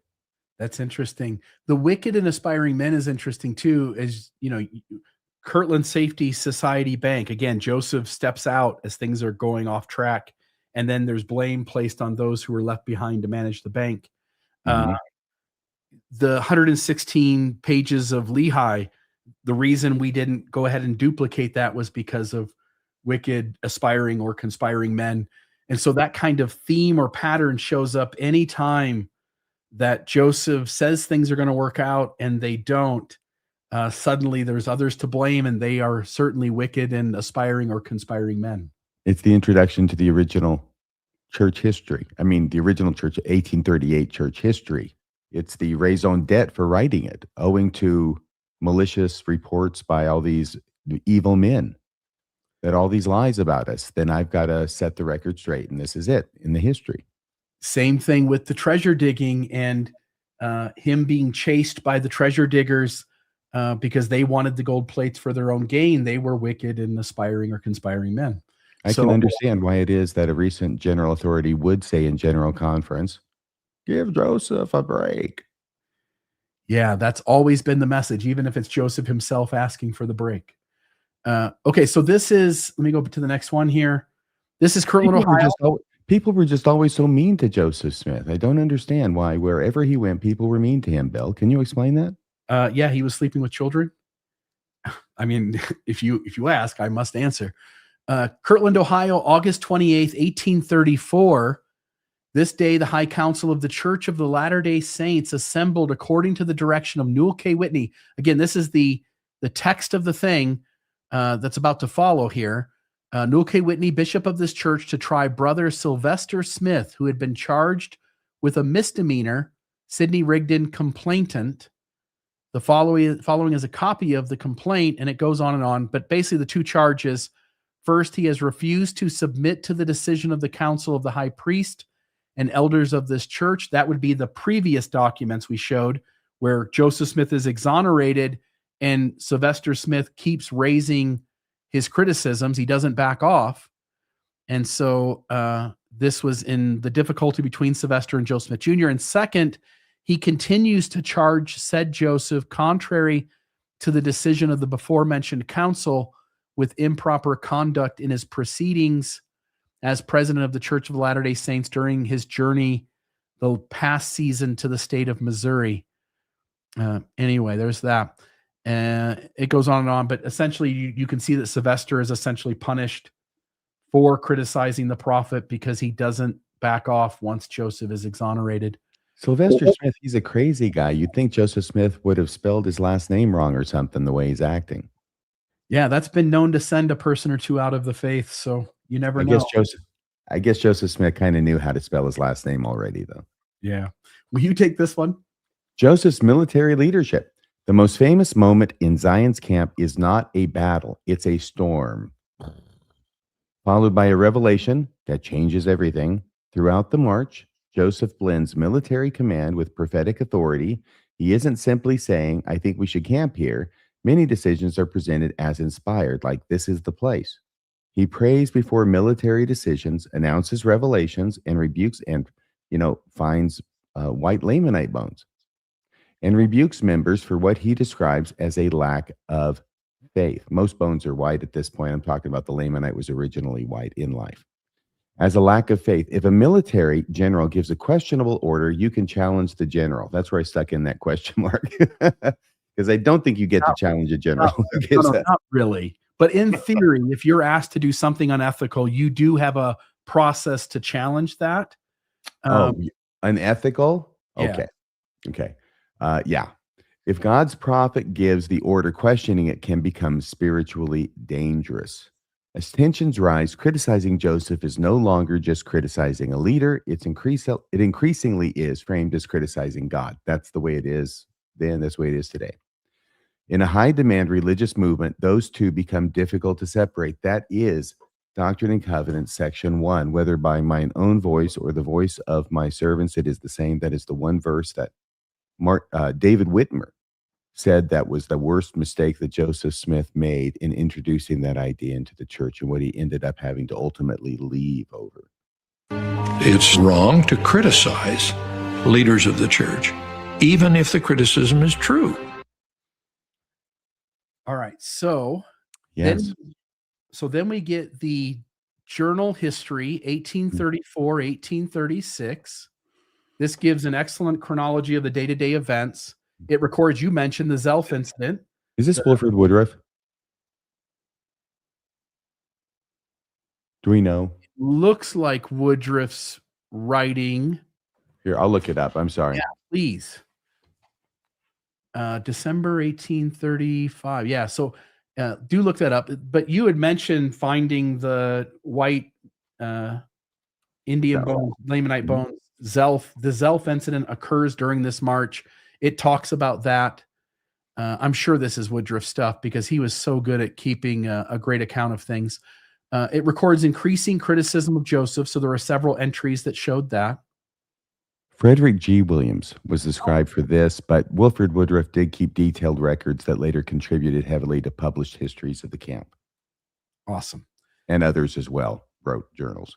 And this shows what we said in the previous slide, that Joseph is repeatedly praying before major decisions, which, by the way, makes it really hard to challenge him on any decision when he prays and as the prophet and says, God told him, this is what we're going to do next. We're going to get into the storm here that happens at Fishing River, but it talks about that being an immediate divine deliverance. It talks about the cholera after the storm, talks about Joseph rebuking those who were murmuring and dissenting. It supports the theme that the expedition was later reinterpreted as a test rather than a military campaign. Again, it's military campaign up until it fails, and then it becomes a test to prove the worthiness and loyalty of those who were involved. It gives you a good idea of what camp life was like in Zion's camp, and the internal criticism. You can sort of see the volume going up and up of internal criticism within the members of the camp. How does anybody continue to follow Joseph Smith after this debacle, Bill? It's a great question, because nothing went the way it was supposed to. And it gets worse before it gets better. I mean, we haven't even gotten to the worst parts. As Zion's camp marches west, word spreads ahead of them. Again, we should expect this. If you're traveling on foot 900 miles, of course, the enemy at the destination knows you're coming, and they're ready for you. And so as Zion's camp marches west, word spreads ahead of them. Rumor travels by horseback, newspapers, and gossip, and they're growing with every mile. People hear that hundreds of armed Mormons are marching toward Jackson County. Some reports exaggerate their numbers, others exaggerate their intentions, and soon local militias begin organizing. Weapons are gathered, volunteers enlist, and defensive positions are prepared. One side is going to be really ready for this battle, and the other side is not. Because you're traveling 900 miles, you don't know the terrain, you aren't prepared, you're worn out. Meanwhile, these guys have had weeks to get ready for you, knowing that you're coming, maybe even months. So there, soon local militias begin organizing, weapons are gathered, volunteers enlist, and defensive positions are prepared. It's important to understand both sides. From the Mormon point of view, they're the victims. Their homes and property were taken, and they're trying to reclaim what belongs to them. But from the Missouri point of view, an armed religious movement is marching toward your community, and that's going to create real fear and defensiveness. One side arms itself because it's afraid. The other side sees those weapons and arms itself because now they're afraid. Before long, both sides believe they're acting defensively, and that cycle has played out in history so many times. So it's like the flip side of Johnston's army in 1847-48 invading Utah to put down the rebellion of the Saints, and how they are viewing the army coming in to destroy them. Yes. I'm not very familiar with that historical event, but if you say it played out that way, then one side wasn't ready and the other side was. But yeah, it was the backdrop. It was the backdrop for the Mountain Meadows massacre, famously, of course. Gotcha. I was going to say something about. Let me see here. What was this? That slide you just had up. Oh yeah, it's Was all the Missourians getting ready? Yeah, it'll come to me. Maybe that was the comment itself, but I just said it is very like that, and it's interesting that it just reverses the parties, because here it is the LDS, the Zion's camp, that is represented in what is seen as the invading force. Okay, versus a force that's coming in just to reclaim, what is theirs on a righteous cause, not a bad cause, not a violent cause from their point of view. And then flipping it around and seeing just in 1857, how long is that later? 13 years? 57, 47. No, I think it would be 10 years plus that, maybe 23 years later, that the roles are reversed. And nobody's apparently any the wiser or learned anything from it, nor do I expect anyone will ever throughout the history of the earth. Yeah, and I'll just note the sign there. Again, this is just an AI image created, but it strikes me, we mentioned this earlier because of them fearing that the Mormons were coming from the northern side of the country, that they were going to be anti-slavery and disrupt sort of Jackson County way of doing things. That it's not that they weren't only afraid of the Mormons coming towards them, they were afraid of this sort of northern ideology coming as well. And so that would have played a role also. And then this is on the right-hand side, what you're seeing is the sign, the historical sign at the state park that announces Governor Dunklin's grave site. And then the bottom right picture is the image of his tomb. I don't have the top of it, but on the top it shows his name and everything. There on the side it just says the widow and the children to the husband and the father. But Governor Daniel Dunklin initially appeared sympathetic to the Mormon cause, at least legally. He agreed that the saints had been wrongfully expelled, recognized their property rights, and indicated he would support restoring them to their homes. But everything he did along the way showed that depended on the local officials and the Missouri militia enforcing the law, not him going above and beyond. He's certainly being the Mormons' advocate, but he's not going to push too hard. He's not going to call out the National Guard and have the Mormons reinstated on their property in the face of opposition from the locals. Not at all. And so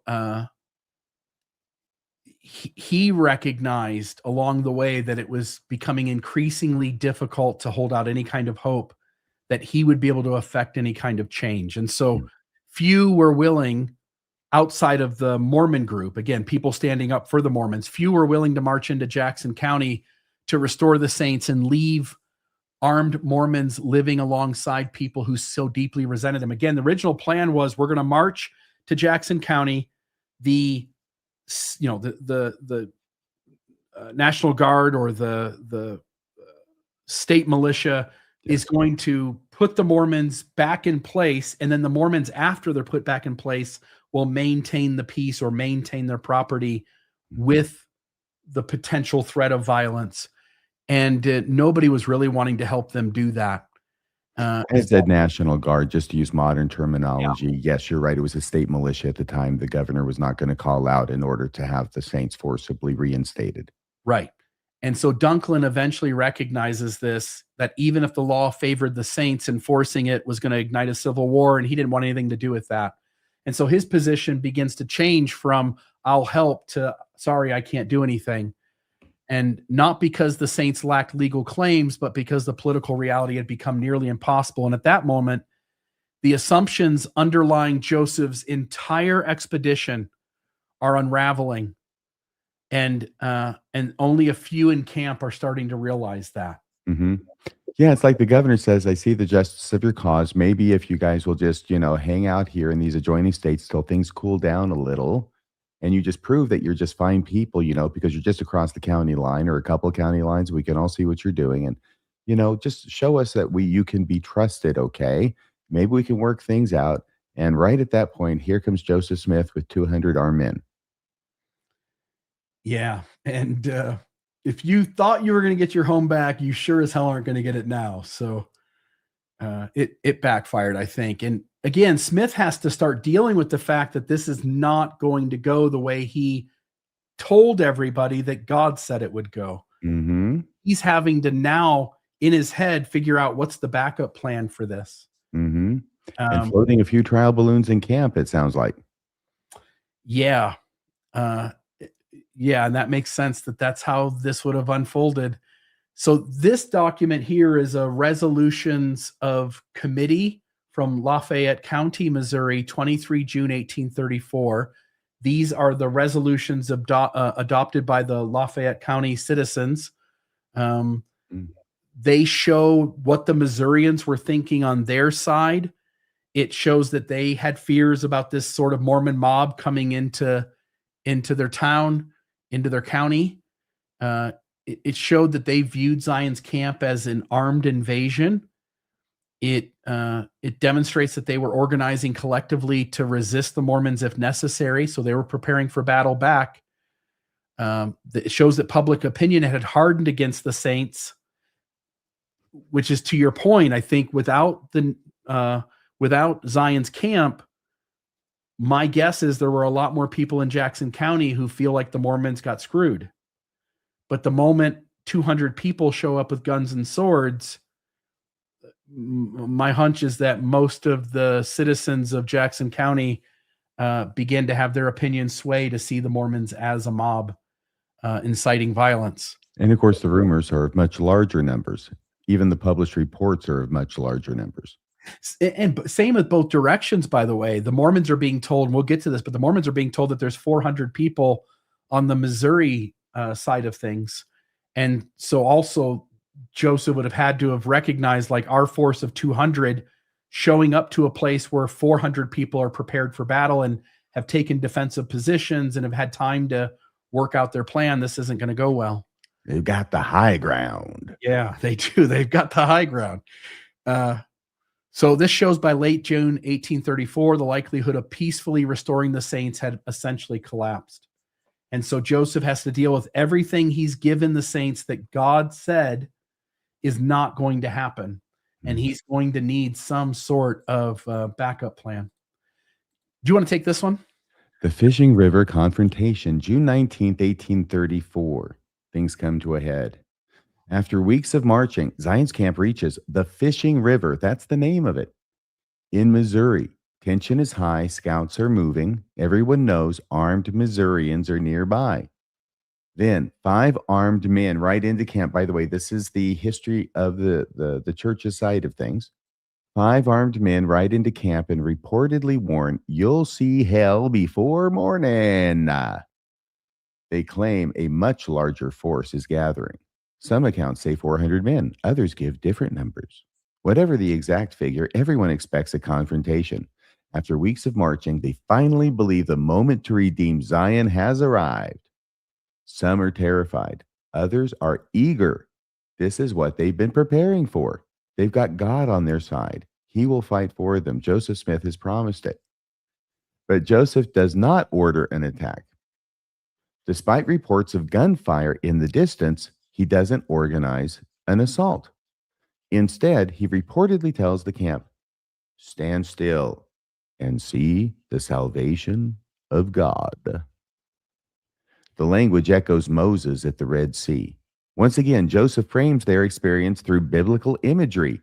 You are Israel. God will fight this battle. Imagine standing there, hearing armed men threaten your life, believing hundreds more are coming, and your commander tells you not to move. Just wait for God to intervene. It sounds like a story. But again, Joseph is acting in this moment on the knowledge that things are not going to go the way he had hoped they would. This was going to be a failure. And so he's got to figure out some other way out. Well, you're too nice. I just think this story is an entire post hoc construct in order to give a fig leaf for Joseph getting his ass kicked in the whole Zion's camp endeavor.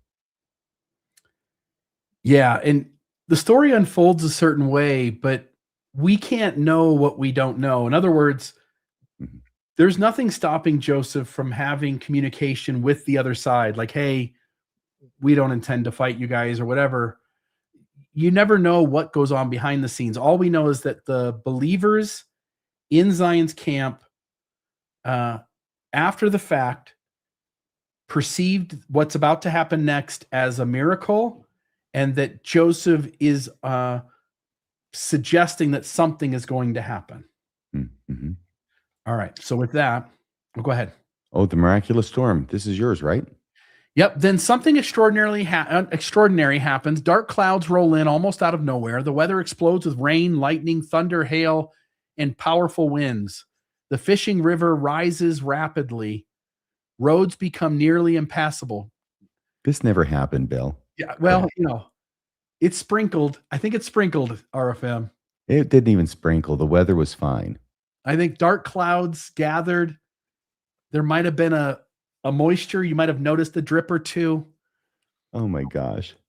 The roads become nearly impassable. And according to Mormon accounts, the storm is so severe that the Missouri force abandons its planned attack.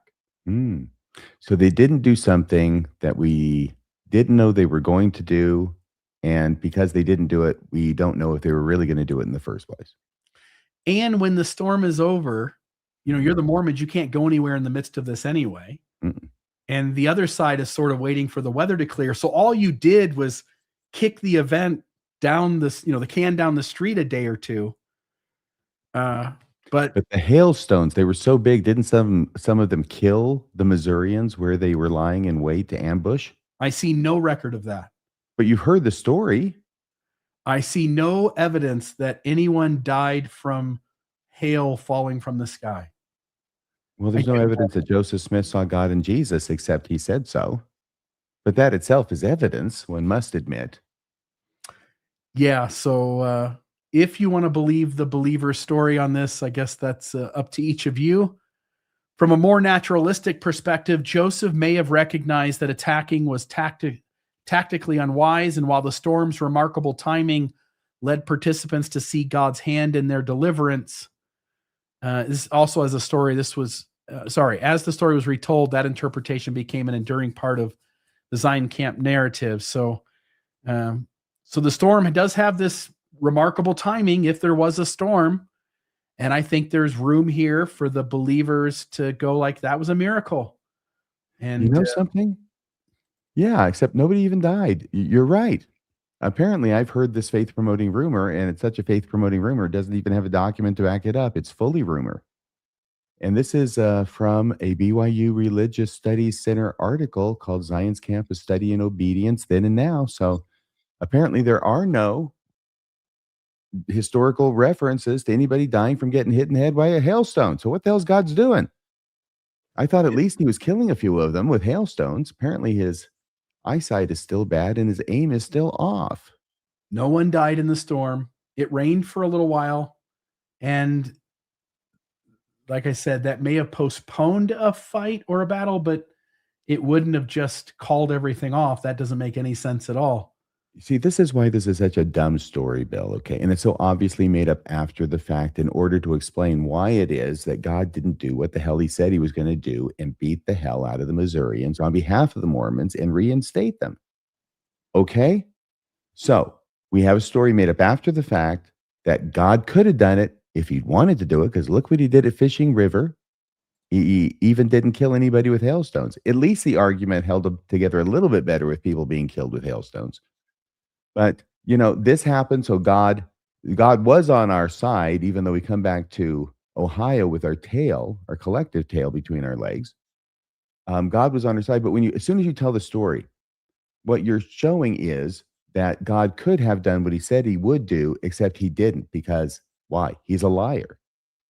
It's a story that's used to make up for a deficiency in God earlier on. Another example is the book, The Fate of the Persecutors of the Prophet Joseph Smith, and recountings of all the horrible, grisly deaths that these individuals who were involved in the mob and the killing of Joseph and Hiram suffered in later years.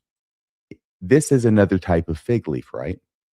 It is there in order to justify or draw attention away from why it was that God didn't just protect Joseph and Hiram in the first place. God was asleep at the switch then, but man, is he going to get those guys back now in grisly ways.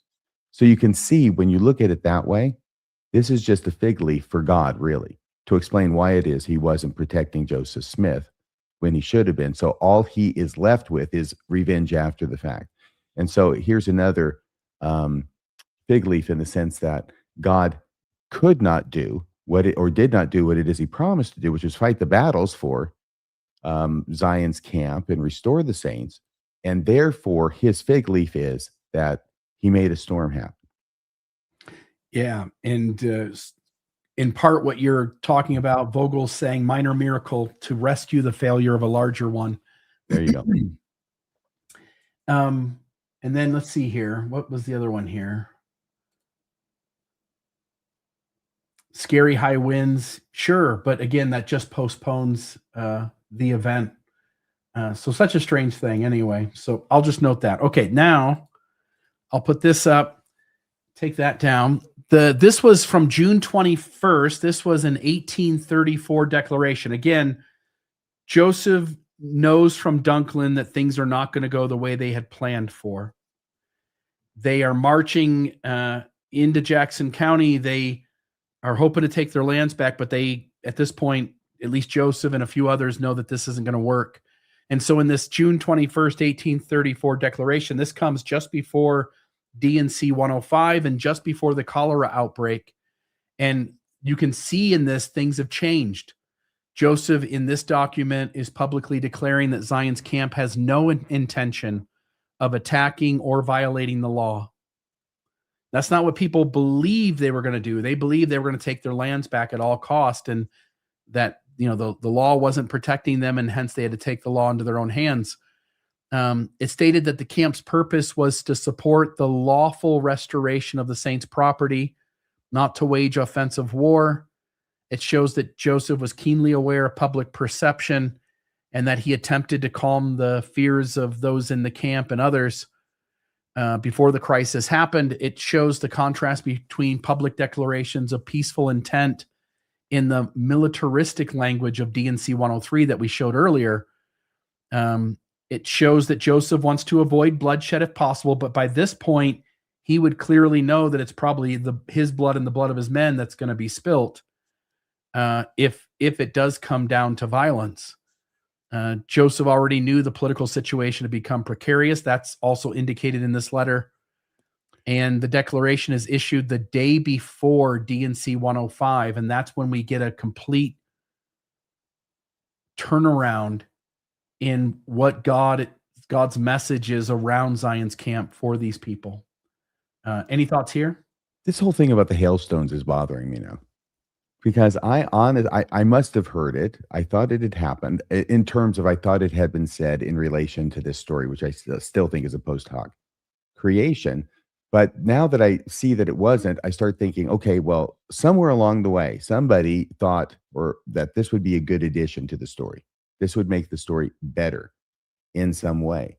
And because it's obvious, if you're going to have a storm and hail, then the hailstone should be hitting people in the head, and God should be using those as projectiles of some sort. And I'm just surprised it didn't happen to God. In other words, I'm surprised it didn't occur to God to use the hailstones when it's so obvious to the people who modified the story to include them. Yeah, the weather didn't stop George Washington, did it? Oh, you mean on that frigid Christmas Eve? Was it 1777? I can't remember. The river, yeah. I'm going to look that up. Go ahead. Okay. All right. So now we get to, again, we're now moving into D&C 105. And so what's more interesting than debating whether the storm was miraculous is what it didn't accomplish. It solved the immediate crisis. If we believe the story, it does solve the immediate crisis that the two sides are unable to fight each other during the storm. But it doesn't solve the larger crisis. The camp survives. The Missourians survive.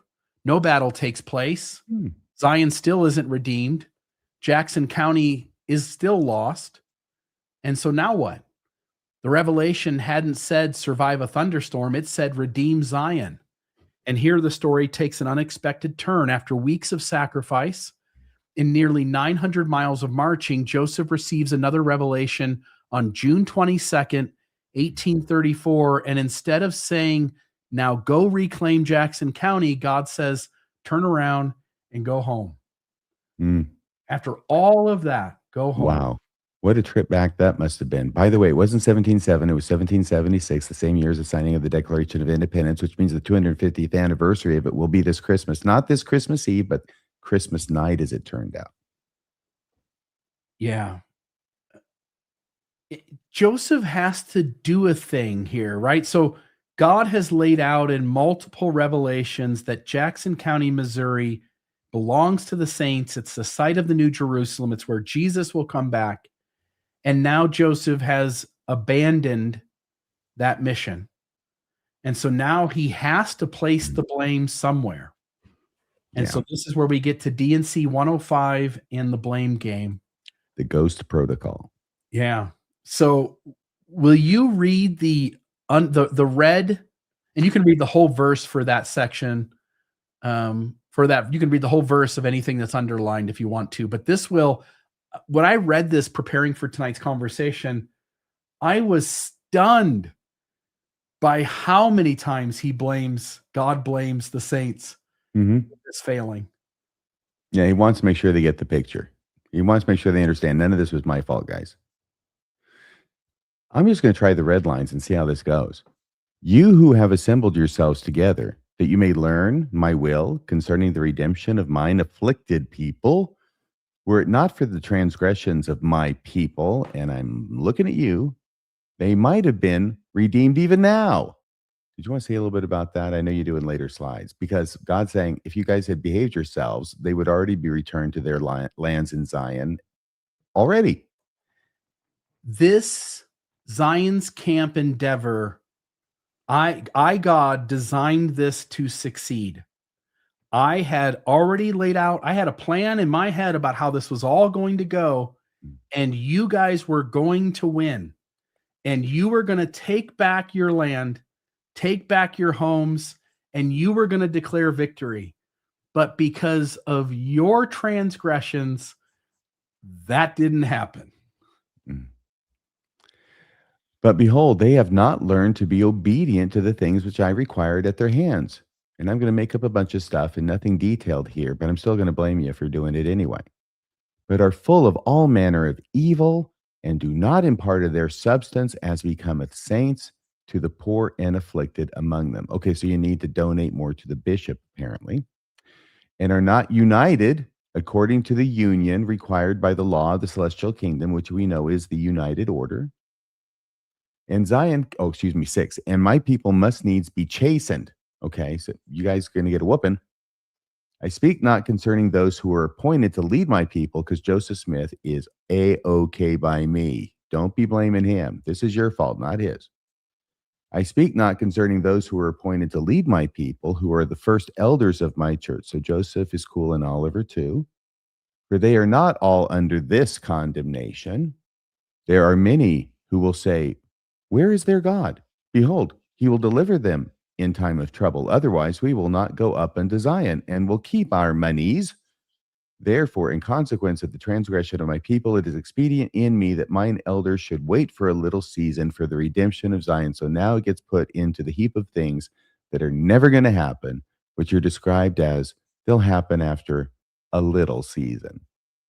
And the modern church comes along and says, little season, that can mean anything. A day in the life of God is 1,000 years. Mm-hmm. It can be so far in the future that we're going to go ahead and build a mall back here. We're going to go ahead and renovate the Salt Lake Temple so that it lasts another 1,000 years.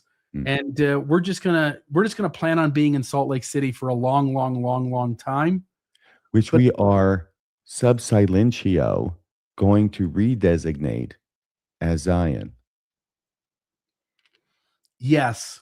Except if you remember the blessing given to Benjamin Winchester, 17-year-old on the camp, it's clear that he's being blessed that in his lifetime, he will redeem Zion in Jackson County, and that if he desires to, he will see Jesus himself when he returns. I guess he didn't want that. Yeah, well. Crazy kid, that Benjamin Winchester. You never knew what he wanted. He didn't. And so you get all this blaming of the saints because somebody has to be at fault. Otherwise, there's going to be so much criticism on the walk back that Joseph just completely failed them. So he's got to put some blame on others, which he does. He's got to let himself. What a miserable trip back for Joseph. It had to have been. And that's when I would have wanted to go by a carriage and let other people go up the river. Yeah, he took his horse back that he donated, but it still counted. Oh, trivia question. By the way, trivia question. Okay, for everybody out there, don't look this up. I did not know this until I looked it up, but I looked it up to find out about Joseph and whether he had a horse. Joseph did ride a horse during Zion's camp. Not all the time. Sometimes he'd ride in wagons like if his feet were hurting, and a lot of times he would walk as well.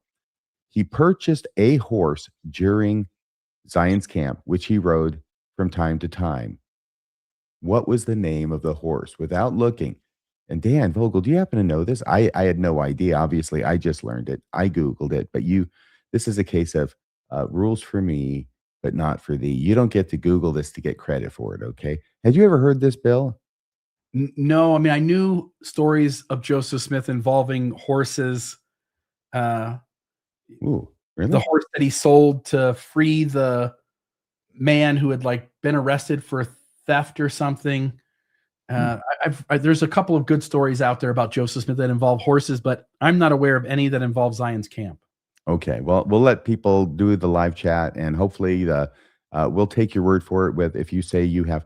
No, Dan Vogel doesn't know. Can you imagine this? For this brief instant in history, Radio Free Mormon knows something about Mormon history that Dan Vogel does not know. My life is complete. Major was the dog, right? I don't know, but it's not the name of the horse. No. It sounds like a dog. Okay. So, and you said Charlie earlier. Somebody else is saying Charlie now. No, that was the name, I believe, of Joseph Smith. I think White Horse that he wrote as the lieutenant general in Nauvoo, the Nauvoo Legion. But this is a different horse with a different name. Well, and one that I'd never heard before. Yeah, give people a few minutes, but at some point, make sure you come back to that. Don't let me forget. Anybody could Google this. So, all right. I appreciate your being honest out there. We have a very honest audience, Bill. Yeah. So, and we do. I think running an honest show and what we try to accomplish also attracts an honest audience. DNC 105 changes everything. Imagine being one of these men. You've walked nearly 900 miles. You've left your family behind. You've emptied your savings. You've carried a musket across half the country. You've endured rain, heat, hunger, blisters, arguments, and constant uncertainty. You've just watched what you believe was a miracle at Fishing River. Surely this was it. Surely this was the moment that God is finally going to tell us to reclaim Zion. And instead, Joseph gathers everyone together. Come here, guys. Gathers everyone together and announces another revelation. How shocking this revelation's direction must have been. Instead of saying, now march into Jackson County, God says, no, not now, not today. Go home. And by the way, it's all your fault that this didn't work out. Yes, God's got good news and bad news for you, fellows. The good news is that you get to go home. The bad news is it's all your fault. Yeah, and you don't get to have the thing I promised you get. Can you imagine how deflating that must have been? For almost 2 months, these people have believed they're participating in one of the greatest moments in sacred history. And now, after all that sacrifice, the mission is over without accomplishing the thing they came to accomplish. Jackson County remains in the hands of the people who expelled them. No battle, no restoration, no redemption, no victory, at least not the kind everyone expected. And it was so bad that How bad was it? It was so bad that even Wikipedia, their statement is Zion's camp was Joseph Smith's second major failure. Again, they're quoting somebody else, but this is what Wikipedia is stating. This is Richard Bushman in 2005, I believe Rough Stone Rolling, and Fawn Brody in 1945 in... What was the first? It must be Zion's. I mean, it must be Kirtland Bank, right? Yeah, I would assume it's the Kirtland Safety Society Bank. But both Brody and Bushman are noting that Zion's camp was Joseph Smith's second major failure, and Wikipedia is repeating it. Far from being a second Moses, he had left the exiled colony still outside the promised land and had returned with little except consoling words for the families of the 14 dead. And we'll get into that. People who died. Yeah, Kirtland guys died on this trip. They never came home. Never came home. Never even. It'd be one thing if they didn't come home because the Zion's camp went to battle against the Jackson County Missourians and they took back their land. That's understandable. Oh, that would be glory. They just die from infection, from illness. And so we'll see that here in a moment. But Kirtland met him with hostility that exceeded his worst fears, for Sylvester Smith had rushed back with a dismal story of defeat without honor. Brody and Bushman says, nothing that Joseph Smith aimed to accomplish came about. Several hundred men spent 3 months walking 2,000 miles. 14 of them never came home. Nothing the camp did improve the situation in Jackson County. Was Zion's camp a catastrophe? Perhaps. But it was not the unmitigated disaster that it appears to be. Most camp members felt more loyal to Joseph than ever, bonded by their hardships. The future leadership of the church came from this group. So the top one was Brody. The bottom one is Bushman. Obviously, there's a difference in tone there. That's complete Bushman. Yeah, well, yeah. I'll just note that when the Jehovah's Witnesses predicted that Christ would come back in certain years, and they did it over and over and over again. I have a slide on that. What's that? I have a slide on that. Oh, good. Let's It let me go. prompted the same thought in me. Let's go forward. Go ahead, say what you were gonna say about the Jehovah's Witnesses. You would think that when bad things happen, that people would leave. And the Jehovah's Witnesses are a beautiful case study that demonstrates that when you make predictions and those predictions do not come to pass, that members of a high demand religious group will often believe even stronger, be more loyal to the leadership, and continue on in belief and faithfulness. So Bushman pointing out that this obviously was more of a success than the critics think, because the members of the camp became more loyal and bonded by their hardships, Mhm. only says that people in a high demand religious group do what people in a high demand religious group do. It's not anything special. Yeah, you're right about the Jehovah's Witnesses. The J-Dubs have made a career out of incorrectly predicting the return of Jesus. Yeah. To be fair, the revelation doesn't simply say go home. It does provide an explanation. God says the saints have been tested, their offering has been accepted. So how, on one hand, can it be a test where your offering has been accepted, but on the other hand, you didn't succeed because you weren't obedient and you didn't give enough and you weren't righteous enough? God is a master of the carrot and stick approach. And you see that in verse 19. And then it says, but it also says it's their fault it didn't go well. And one of those examples there is in verse 2. And someday Zion will still be redeemed, just not yet. And that word yet becomes crucial because it postpones fulfillment and allows the church forever going forward Mhm. to position such as a future event. The promise isn't canceled, it's delayed. And that preserves Joseph's prophetic authority. So there's that. And when you talk about this place, not just the city, but also the temple site for that, the very important temple, Jackson County Temple, the Mormons end up strangely, by a quirk of fate or the hand of God, in a similar position once again to the Jewish people, who have their designated site for their most holy temple. Of course, they only got the one, but their most holy temple in Jerusalem being taken over by another religious group that believes it's holy for a different reason. Hmm. And yet, both groups believe ultimately they will be able to acquire rights to build their temple on that real estate. Hmm. You put this in, you were connecting some ideas around the endowment and how long Joseph was working on that. Thank you. There was something that came to me, a couple of things that came to me as I reread the text for tonight's show. And this is something that came up because obviously we're aware of the fact that that God or Joseph Smith blames it on the members for every failure, including Zion's camp. We all know that coming into this. But here, he seems to talk about that even though he'd promised them that he was going to redeem them through God's own power, now he adds another excuse to the bargain, which is, you guys, you Mormons, before you go back and do something that's going to take so much power as to redeem Zion, you have to have the power first. Now, I can imagine people thinking, well, that's really smart, God, but why didn't you think of this before having us march 900 miles? By the way, almost 2,000 miles total, because we did have to turn around and march back. All right.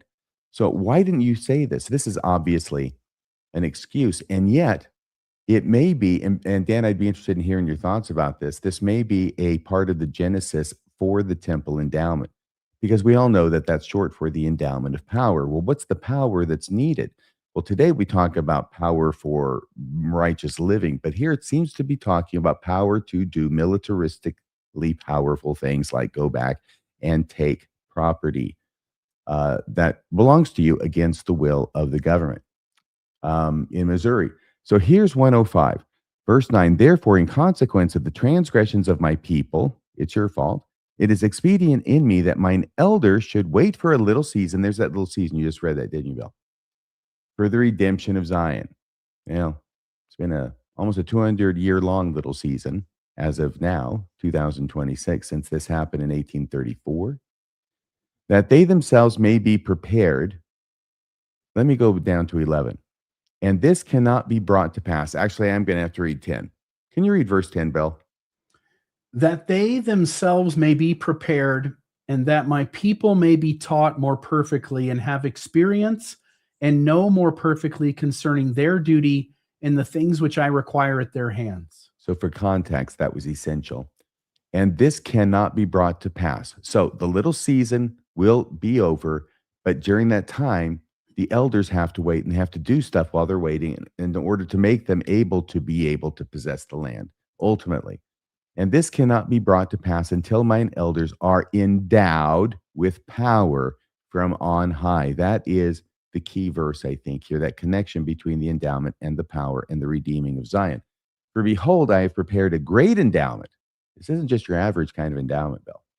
For behold, I have prepared a great endowment and blessing to be poured out upon them, inasmuch as they are faithful and continue in humility before me. Therefore, it is expedient in me that mine elder should wait for a little season for the redemption of Zion. By the way, that ends up being a chiasm.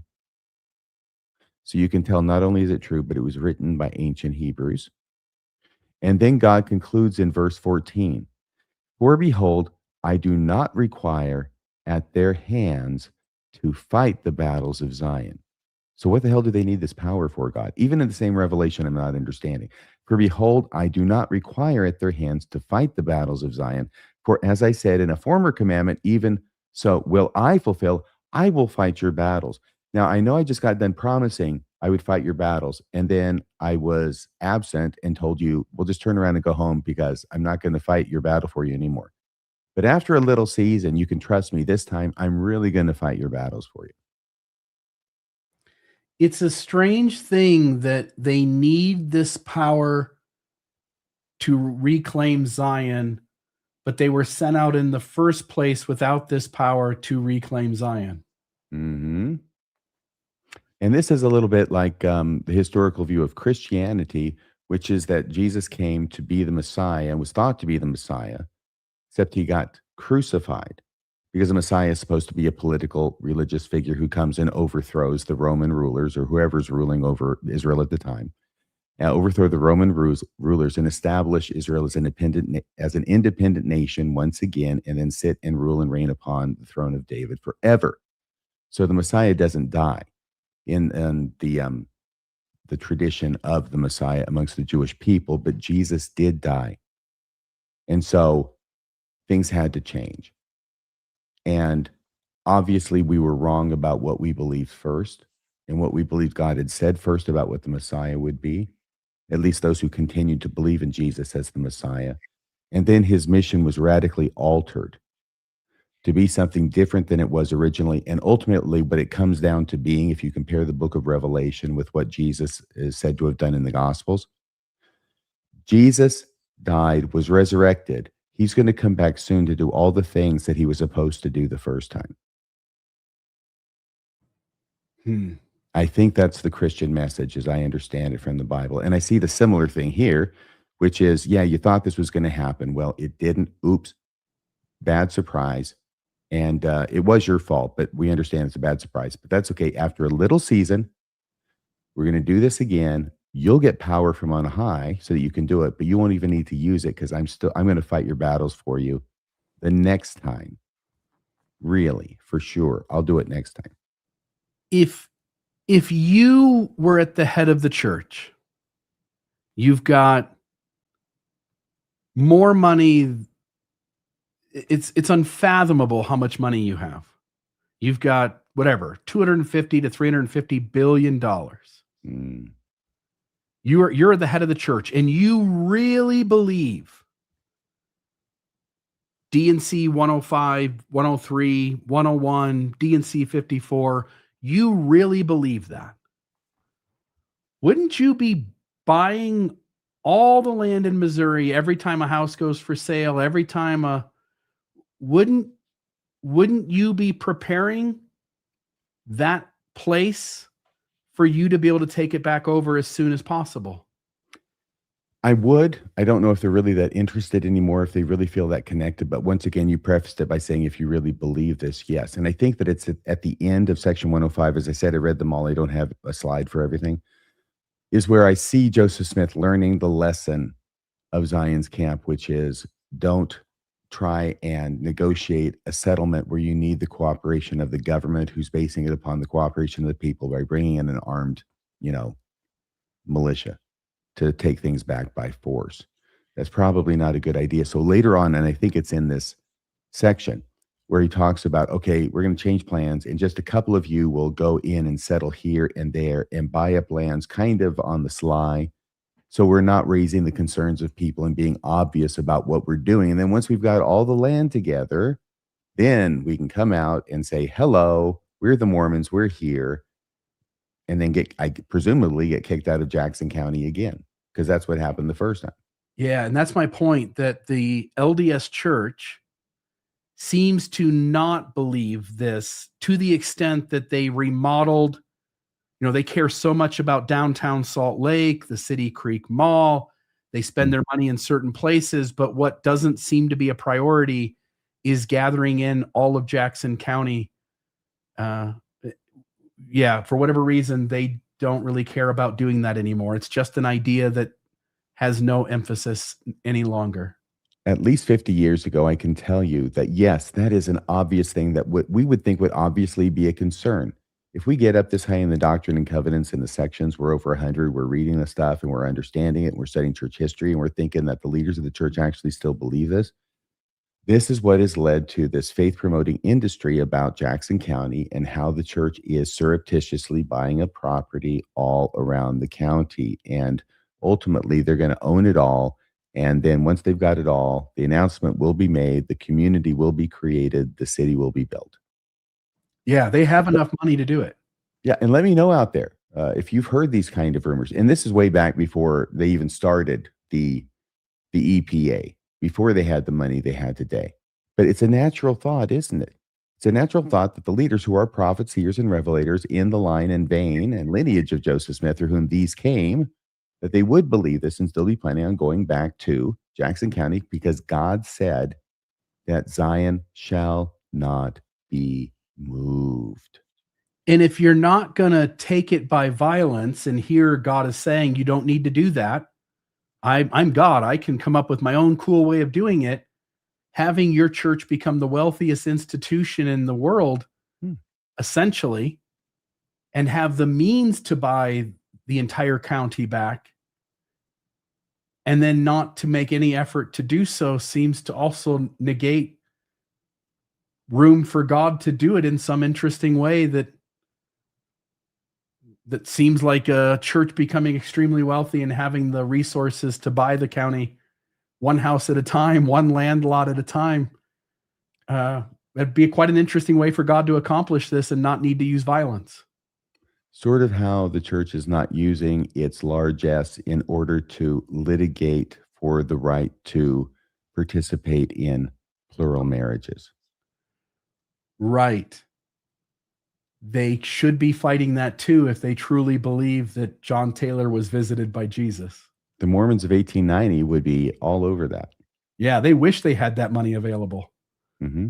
They would have had the best lawyers in the land. And that they had to change legal landscape after the Reynolds versus United States decision, saying that polygamy is against the First Amendment. And now we've got a whole new legal landscape where marriage is much more flexible constitutionally, and they could actually maybe win and make some progress toward regaining the right to practice their religion that they lost in 1890. But no, because why, Bill? Why don't they do that, do you think? Yeah, I don't think Mormonism cares to do what old Mormonism said was important to do any longer. No, it's like they don't want to have polygamy back. No, they don't want to have polygamy back. They don't want to touch that with a 10-foot pole. Go into this, and then we've gone a little long. So after you talk about this, and I think you've got maybe another thing or two, I'll just zoom through the final last few slides. Okay, thank you. Because when I saw this, it occurred to me about Joseph and the endowment, and he starts working on it in Kirtland, right? This is 1844. He gets the, this is 1834 when he gets this revelation that we're talking about in section 105, where you're going to get an endowment of power, you elders, after this little season. So Joseph is giving them this as one of the reasons why it is that they cannot get back to Missouri yet. They have to have this endowment of power first. The endowment from the temple. And funnily enough, if that is a word, Joseph ends up working on the endowment until he dies in 1844, 10 years after this revelation was given. I don't know, was it in a finalized form before he passed away? Possibly. I think it was in a rudimentary form. He was definitely making progress on it. But it is interesting to me that section 105 says you have to have your endowment of power before you can go back and take Zion back in Missouri. Well, you think Joseph Smith or God or whoever would be all over getting that endowment of power to the elders. But Joseph just dawdles and dawdles. It seems like the least important thing to him to get this endowment going. He starts it in the Kirtland Temple. He gets part of it done. But then apparently that's not all, and there's more to it and has to be increased. And it is increased in Nauvoo. And as I say, that's 10 years later. This endowment of power is not finished. And obviously, nobody can argue about going back to reclaim Zion by force and say, Joseph, when are you going to get around to this? Because they don't have the endowment yet. It just reminded me of Penelope, Odysseus's wife, who was weaving the tapestry every day, and then unweaving it at night in order to keep the suitors from making her marry one of them and taking the entire joint away from Odysseus, who had not yet returned from the war. Yeah, as long as I'm a Soan, I don't have to marry anybody. So, if I'm a Soan, I don't know. It's not going. There's got to be something clever. Like if the glove doesn't fit, you must acquit. Yeah. And here are some thoughts that I wrote down as they came to me. Is this why the endowment was originally described as an endowment of power? Because it was power with which the saints would need to be endowed in order to go back to Missouri and reclaim the land by force. A power they didn't have in 1833 or 1834 when God commanded them to go on Zion's camp and reclaim Missouri. Yes, because we've seen the revelations and they talk about God using his power, not their needing additional power until it's excuse time because it didn't happen. Oh, now we're back to one of your slides, Bill. Yeah, and talking about excuses, I'll skip this one. John Correll, A Brief History of the Church of Christ of Latter-day Saints, 1839. In his chapter on Zion's camp, he talks a lot about how the later leadership training of Zion's camp's purpose serving as leadership training, that interpretation developed after the expedition rather than being anything in the mind of any participant of Zion's camp. It's just part of the excuses. So as you were talking about excuses, this is 1834, Joseph Smith and the Redemption of Zion, written by Alexander Baugh. And he says a lot of the same thing. Recruiting was disappointing for Zion's camp. About 1/3 of the church actually participated. Joseph had hoped for 500 men, expected 300, but arrived in Missouri with only about 205. The problem is that God said in the Revelation, even if you can only come up with 100, it's go time. Yeah, you go either way. And so he gives other notes. You guys can pause the screen and read those. But Joseph genuinely hoped that Governor Dunklin was going to cooperate. And then very late, it became clear that wasn't going to happen. The revelation problem, first revelation, section 103, creates a clear expectation. Gather the strength of the Lord's house, raise up men, march west, redeem Zion. Most people reading it in 1834 would naturally conclude they were going to recover Jackson County. Why else march? Why else bring weapons? Why organize companies? Why prepare for battle? Then comes section 105, and suddenly the explanation changes. The saints aren't united enough. They haven't lived the law of consecration. They haven't cared for the poor well enough. Therefore, Zion cannot be redeemed. What just happened?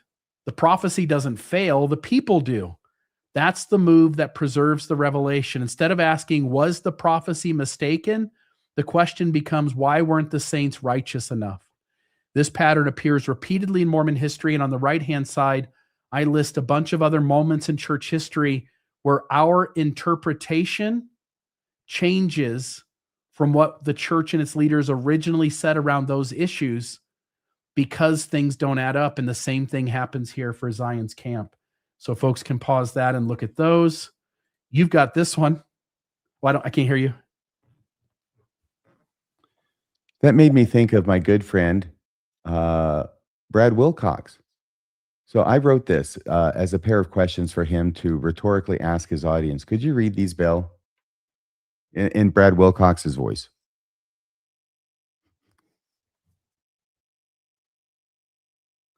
Oh, Bill, when I do that, that meant I can't hear you. I'm so sorry. That's okay. I was muted. You were working on your impression so hard. I was, and I don't think it's very good, but I'll go for it. Some people ask, why didn't God fight for the saints and restore them to Zion as he had promised? Maybe the question we should be asking is, why weren't the saints righteous enough to let God restore them to Zion? Thank you. You're welcome. You know, I almost expected you to say more cowbell at the end of that. Yeah, it sounded maybe a little bit like a little Christopher Walken. I could have done it. Brad Wilcox just going on a homicidal rage. Yeah, but he does like to avoid the real question and ask some other question, doesn't he? Yes, he does. He does. So that was my stab at trying to phrase this the way that Brad Wilcox would. If anybody does want to come into the chat, by the way, as we kind of wrap up here, I will put that link in. So it is going into the live chat right now. DNC section 105 even says that Zion could have been redeemed even now if the saints had prepared. Think about the wording, not someday, even now, meaning according to the revelation, the opportunity existed, but because of the disobedience, the opportunity passed by them. Again, the burden shifts from the prophecy to the failings of the people. And once again, I mean, I get whiplash from these revelations because here it's saying that Zion's camp wasn't even necessary to restore the people to Zion. Yeah. Yeah, there's all these little micro shifts and of course big shifts as well, but there's all these little micro shifts in how it's all explained and dealt with. And then this will be the last main slide. There's a couple of little things. Oh, go ahead. I expect that there is a technical term for this, and I would appreciate any help, but it's a psychological phenomenon that I have experienced several times, which is when you shift things enough within a short enough period of time. I mean, it's obviously like gaslighting, right? When you do that enough and authoritatively enough, sometimes people will blow out of it and just say, forget about it. I see what you're up to. But others will think that you must be correct and that therefore this is all so confusing and overwhelming that I'm simply going to bow my head and say yes, because I can't figure this out. Yeah, and you're 100% right. This is a form of gaslighting. When you declare certain theology, certain expectations, and then when it fails, you rewrite it. You are tricking people into believing that the original expectation was never real in the first place. Mm-hmm. I like this picture you have on the right here. Is that guy in the middle having a nice spaghetti dinner? He is vomiting due to the cholera. And but notice everybody there. It's my fault. It's my fault. It's my fault. It's my fault. So I'll just say here now, if the story wasn't heartbreaking enough already, it gets even worse. Only a couple of days after this section 105 revelation, cholera breaks out in the camp.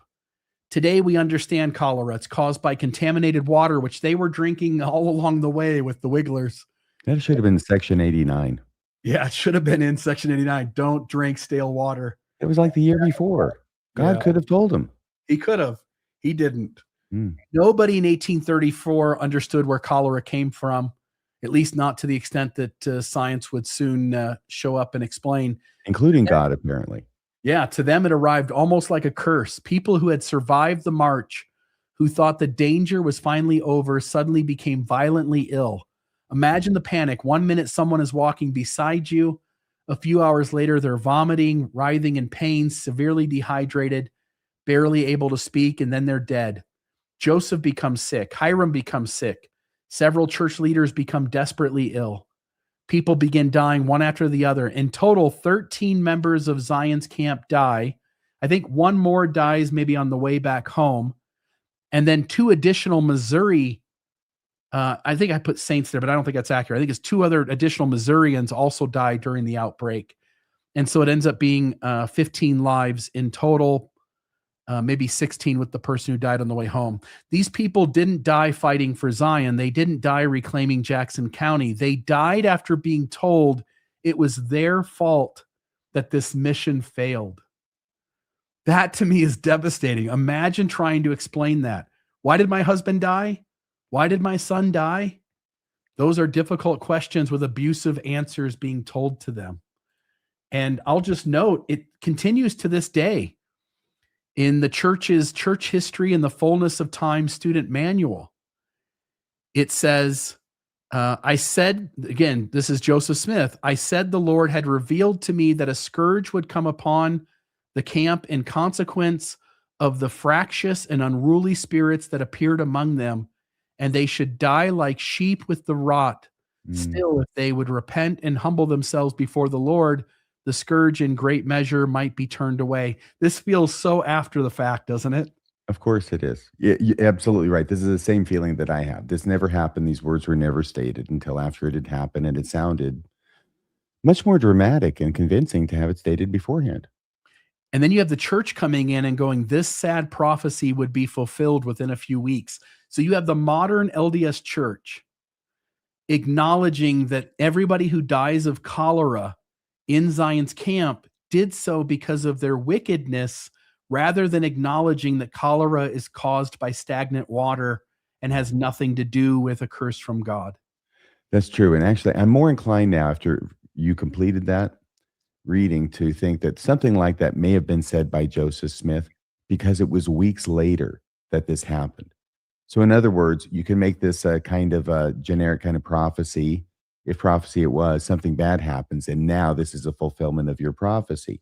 I think we saw something similar where was it in the 1990s or 80s or sometime, when Gordon B. Hinckley said something about the economy, and you need to, save for a rainy day and have enough and a little bit for savings.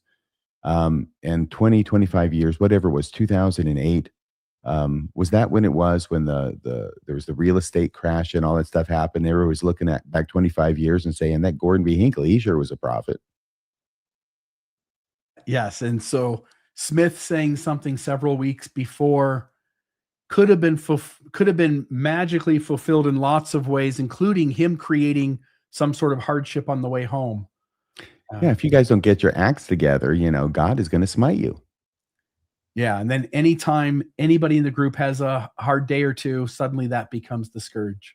Apparently, God missed the most fractious member of the camp, Sylvester Smith, who returned to tell the tale. He should have been first, right? Yep. That God, I'm telling you, eyesight. He needs to get it checked. And I'll just say this, which is 13 people die of cholera. Some of them might have been people criticizing Joseph. Seemingly, some of them weren't. Cholera comes from drinking stagnant water. But what you did was you created a situation where everybody gets to judge all the people who died as having been wicked in some way and having held back the righteousness of the group. And so now you go home, and when people say, what happened to my dad or my son? What happened to my brother? Now you also have D&C 105, which stands as a witness against them, which I think is just so abusive, to give people this story about their loved one dying that has them being the bad guy. It just seems so unhealthy to do that. Does that make sense? It's almost like what the Book of Mormon did to the Native Americans. Yeah, by making dark skin a curse, or to black people by making their own history of stories that about their ancestors. Yeah, and making them into the bad guy. Making Thomas Marsh an idiot and Simon's Ryder an idiot for leaving over stupid reasons. Yes. Yeah. Okay, let me try to wrap up here. So the aftermath, eventually the camp is formally disbanded. The dream is over. People begin making the long journey home carrying grief. What exactly just happened? From a practical standpoint, almost nothing had changed. Jackson County was still lost to the Saints. The Saints were still refugees. Missouri remained hostile. The church had spent enormous resources and 13 members had died. The immediate objective had not been accomplished. And that's the real history. Now, that doesn't mean nothing positive came from Zion's camp. Far from it. Sure, friendships were forged. Sure, they got to know one another. Sure, Joseph Smith spent weeks alongside future leaders of the church. I guess that matters. But isn't the bigger question of why did Joseph claim that God intended Zion's camp to redeem Zion when the straightforward answer is no? God didn't do that. Just notice that how we tell the story matters, what we emphasize matters, what we ignore matters, and how we carefully craft the wording of the telling of the story. And you get Zion's camp here, LDS Church, correlated curriculum from their website. You get, although the saints were not restored to their Jackson County land, most who traveled with the camp of Israel did not see the expedition as a failure. And it goes on and it basically bears testimony that it was a great success. And many people talked about that. That's the slide that's on the screen now. Sorry, I didn't flip it. Go ahead. By the way, another parallel in church history to this idea of a storm that came up with which God's power was shown. And yet the whole thing was a colossal snafu. I was going to use a different word. It was a colossal failure. We find a similar thing happening among the saints. Try and find meaning out of the debacle that happened with the hand carts and the Willie Martin Hand Cart Company, who were promised by an apostle that even though they were leaving late, that God would protect them. And so they went ahead and left way too late in the season. I think we all know the story of how they were caught in the snows. But in later retellings, where the survivors have made it to Utah and they're talking about it, and it's the account talks about how they're arguing about it because they know what happened. They were there. And then someone stands up in the middle of this controversy and says, brothers and sisters, all I know is that when I was pulling my hand cart through the snow and I was about ready to fall down in my tracks, I felt a hand pushing my hand cart from behind, and I looked around and no one was there. It doesn't change anything about what happened, but it serves the purpose of creating a psychological meaning and weight to it, and affirmation that God really was behind it after all. And if a group of people have a horrible experience around something and feel like they were used or mistreated, to put into church history the story of one person in the back who raises their hand and says, I was there. How dare you criticize this thing? It was the most spiritual thing I was ever a part of. Then all of us in the modern moment reading this information sense like, oh, I'm not allowed to see this in any other way than this is a spiritual faith promoting story. And I think that's the purpose it serves, right? It's like at the MTC, at the end of every class, you can sit and you can pray in your chairs, but if one bozo says, should we kneel? Everybody has to kneel. Yep, we're all kneeling now because of you. Yeah, we can't not kneel. Yeah, or somebody stands up for a song or something, right? And we all have to stand. Okay, real quickly, this was the minutes from 28 November 1834. The thing that stands out to me is Joseph explicitly says in this document that God did not want them to fight. Now, why do they have guns and swords? He wanted to prove, this is after the fact, he wanted to prove who was willing to sacrifice everything. It was a big effing trick. Yeah. He calls it a test. It's the same thing. It's a trick. Yep. The key quote, God could not organize his kingdom with 12 men unless he took them from the men who had offered their lives. And it was only 8 out of the 12. Yeah. Joseph ties the future 12 apostles directly to Zion's camp.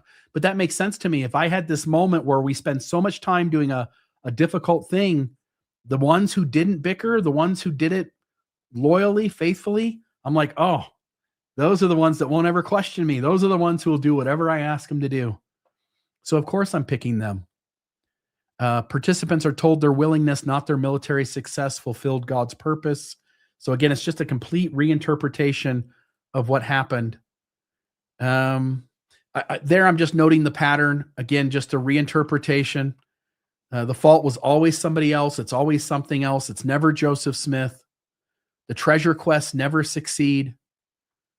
Joseph becomes adept, and he became adept at a young age, 13 years old maybe, at coming up with excuses to explain the repeated failures to find treasure in a way that did not impeach his gift to find treasure. Did you put this in, by the way? Was that you? I'm so If you're sorry. on the next slide, yes. Yeah, I'm so sorry. I'm reading it as if it's mine, but like I said, I put this together weeks ago, and it looked like the way I would put a slide together. So sorry. Oh, well, you're doing a great job. Keep going. Where were you? All right. Well, let's just keep moving. Failure or success? Oh, you had read all the way through that slide? Oh, I didn't read it all. You can read it all if you like. It's all brilliant. Okay. Why don't you Do read you it? remember where you were? No, I didn't even. I was synopsizing it anyway. Read the whole thing. Oh, that's okay. And I think I started with it as well. Let's see. In other words, the fault was always with somebody else or something else, never Joseph. I'm in the middle. And what was it the members of the party were blamed with doing when the treasure was not found? Generally, they were blamed with not performing the complicated ritual steps with exactness. In other words, Joseph would have blamed the money diggers for not following all of the commandments. As an excuse for not digging up the treasure Joseph claimed he could locate. This sounds similar to what happened with Zion's camp. In other words, he was successful in blaming them for not being obedient enough to the commandments and laying the blame on them for the failure of the mission.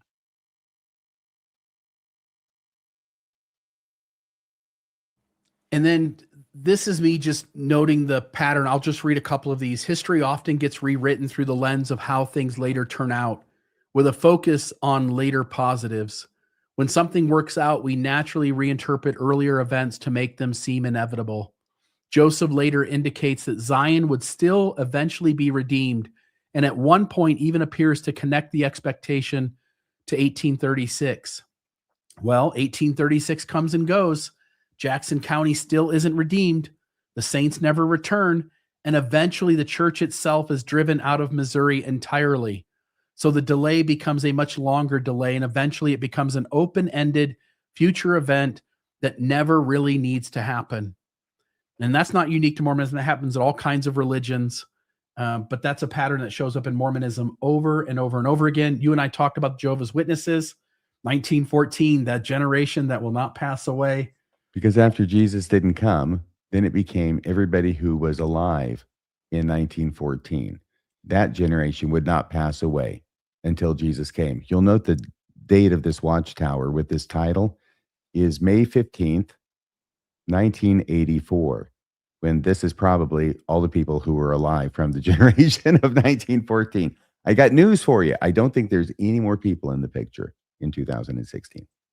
Yeah. And so every high demand religion does this. When prophecies fail, when expectations aren't met, you reinterpret it to the point where the Jehovah's Witnesses said, no, Jesus did come back. He's just invisible and he's rotating in the outer atmosphere of the earth and just waiting for a special moment or something. This was published 70 years afterwards. So the youngest person who could be in this generation would have been 70 years old at the time this was published. All of the people in that generation could not die. There had to be at least one left before Jesus came. Jesus would come before they were all gone. I think they're all gone now.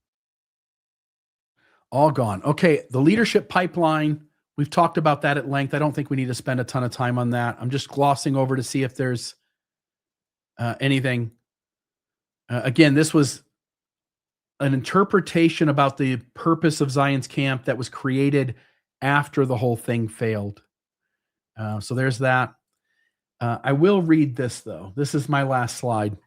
So zoom out for just a minute, because I think Zion's camp teaches us something that goes far beyond Mormonism. One of the defining characteristics of high demand religious movements is that sacrifice itself becomes evidence. Think about what happened here. The more people sacrificed, the harder it became to conclude that maybe this wasn't what I thought it was. Not solely because people are irrational, though they are. It's because that's how human psychology works. If you've invested years, money, relationships, your reputation, your future, walking away becomes incredibly difficult. Psychologists sometimes call this the escalation of commitment, or more commonly, the sunk cost effect. The more we've invested, the more motivated we become to believe it was worthwhile. You see it in business, politics, relationships, multi-level marketing, military conflicts, and of course, religion. We can also learn something about cognitive dissonance. When reality collides with deeply held expectations, our brain naturally tries to reduce the tension. Sometimes we change our beliefs, sometimes we reinterpret the events, Sometimes we postpone the expectation. Sometimes we conclude it wasn't God who failed, it was us, it was me. Again, this isn't unique to Mormonism. You see remarkably similar patterns in many religious traditions throughout history. Humans are meaning-making creatures. We don't like unresolved contradictions, so we naturally construct narratives that preserve coherence. Zion's camp is one of the clearest examples of that process happening almost in real time. And so there's that. And I think that's it. So with that, we've got a few people here. Brittany the Apostate, how are you? I'm swell. How are you? Really good. I made notes again. I'm a note taker. So I was thinking that same thing about the treasure digging. It's like that with everything though, like even like patriarchal blessings, like if it doesn't come true, it's our fault, things like that. You're muted. Yes, it's gotten so bad in Mormonism that even when there's no condition of righteousness in the promised blessing, it will be implied anyway. Yeah. If it doesn't come to pass, right? Yeah. Well, it didn't say I had to be righteous for it to come to pass. Well, it was implied. And since it didn't come to pass, you were obviously not righteous. Yeah, I mean, you can say that about anything. Yes. Anything that doesn't go right. You leave the church. You didn't try hard enough. That is the beauty of it. Yeah. Lots of therapy is needed after this church. Which is why this show exists. Yep. Anyway, that's what I wanted to share with you guys. That's what kind of was I was thinking. Just an ongoing thing. Yep. Is that a virtual studio you have? Yeah, because I'm in a basement. Oh, well, I like the artwork back there. Over your left shoulder is really interesting, but that's not real artwork? No, nope. That was just the benefits of AI. That's pretty interesting. I like it. Yeah. Well, thank you for your thoughts. It strikes me that when the system convinces all those who stay to also tell a false story about you for why you left, it's not just explaining a historical event where the expectations didn't happen the way it was said. It's also labeling human beings so that the believers don't trust them anymore, don't listen to them anymore. And then all of us who step away have to make peace with that, because we don't get to snap our finger and have people figure it out and make amends with us. Instead, so many people continue to go on listening to the system tell them why we left, why it didn't work for us. So it's sort of a mind, and I won't use the explicitive, but a mind F, to try to navigate that and figure that out. So thank you for sort of drawing attention to that. Thanks for having me on, guys. Thanks for doing this. Yep. Thanks for watching. And your notes. David, is this David Alexander, David DeRouche? Nope, it's not that David. Just David. Sorry to disappoint. David has much better hair. Thank you, RFM. First off, wanted to say, thanks for the show. I thought it was really interesting how, at least for me growing up, Zion's camp was certainly talked about once every 4 years in class, but it was very much a blip. And so it was really it was really fascinating to see how much of a mistake it was on the part of Joseph Smith, but also the implications that it has even till the modern day. We figure it wasn't, what was it, a year ago, 2 years ago, how in General Conference, Dallin H. Oaks talked about temporary commandments and cited the call to gather in Jackson County, Missouri, as one such temporary commandment. So it's interesting to see how even still today the church is dealing with that. My question to you is or to you both, is less of a question, more of a hypothetical. Obviously, the church is very different today than it was 150 years ago. Less bombastic truth claims being turned and canonized into scripture. But if you had to draw a parallel between modern day LDS culture, LDS practice, and Zion's camp, is there one such event today where it was so bad that in 50 years from now, professors over at BYU are going to try to come up with some sort of apologetic to explain the backlash. The immediate one that comes to mind for me, and it didn't even take that long, was the 2015 policy. So they put that into action in November of 2015, and then 3.5 years later, abandon it, disavow it, return things to the way they were, and try to get all of us to believe that both were the mind and will of God, both were done as an act of love, both were under the auspice of revelation, and all of us are going like that didn't make any sense. So I think for me, that was the example that came to mind. I think that was the best example. I think that's the time that anybody paying attention realized that this church is not being run by God. The Yeah, SEC. The SEC. Why not just apologize? I was going to say the SEC as well. I think in both cases, I don't see too many people at the top leadership of the church going against the quorum of the 12 apostles or the first presidency. But yeah, where there is very clearly a mistake, the church gets caught with its hand on the cookie jar, and they have to say, yeah, we screwed up. Anyway, that was my question, gentlemen. Thank you again so much for your show, and I'll catch you next Wednesday. Thanks so much, David. Yeah, with the SEC scandal, they didn't say we screwed up. They said we consider the matter closed. Yeah. Bye-bye. Yeah. True. There was an acknowledgement that a mistake was made without saying that there was a mistake made. Yeah, agreed. It was the freaking attorneys. We all know it was the attorneys who misled the prophets. Yeah. It was. I know I'm trying to get off the show to give other guests some time, but as a son of a father who is an attorney for the LDS Church, that was an interesting conversation to have. Yeah. And if they can get away from that, they can get away from anything. You mean you had a conversation with your dad about the SEC thing and about the lawyers being laid the blame on? Yes. Can you tell us about it? I can. There was, I can. So when it happened, I was shocked. I was keeping up with it in the news, and I approached him, and the way that he mentioned it was there were a lot of lawyers that don't report into him, but that he is aware of, that when they were writing that deal, that settlement, they shouldn't have included the language that admitted guilt. I think the way I think it was that 13-page settlement clearly spells out what went wrong over that time period. And his opinion was that yes, what was spelled out was true, but that the way that it was written was done in such a way that it gave the church a black eye.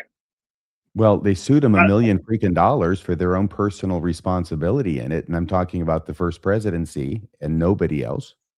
Right, which is a slap on the wrist with an organization that's worth $250 billion. It is, but it is an explicit statement and agreement by the church that the first presidency did wrong in this $1 million. And that was his complaint with whatever office was responsible for overseeing the language in that settlement agreement, was that they should have done more to, I guess, soften the reality of the situation to make it seem like the church was not as culpable as it really was. Well, at some point, the lawyers for the church, leaders of the church, even if the criticism is true. Yeah. Sorry if I interrupted that. It's okay. It's one of my favorites. No, you're fine.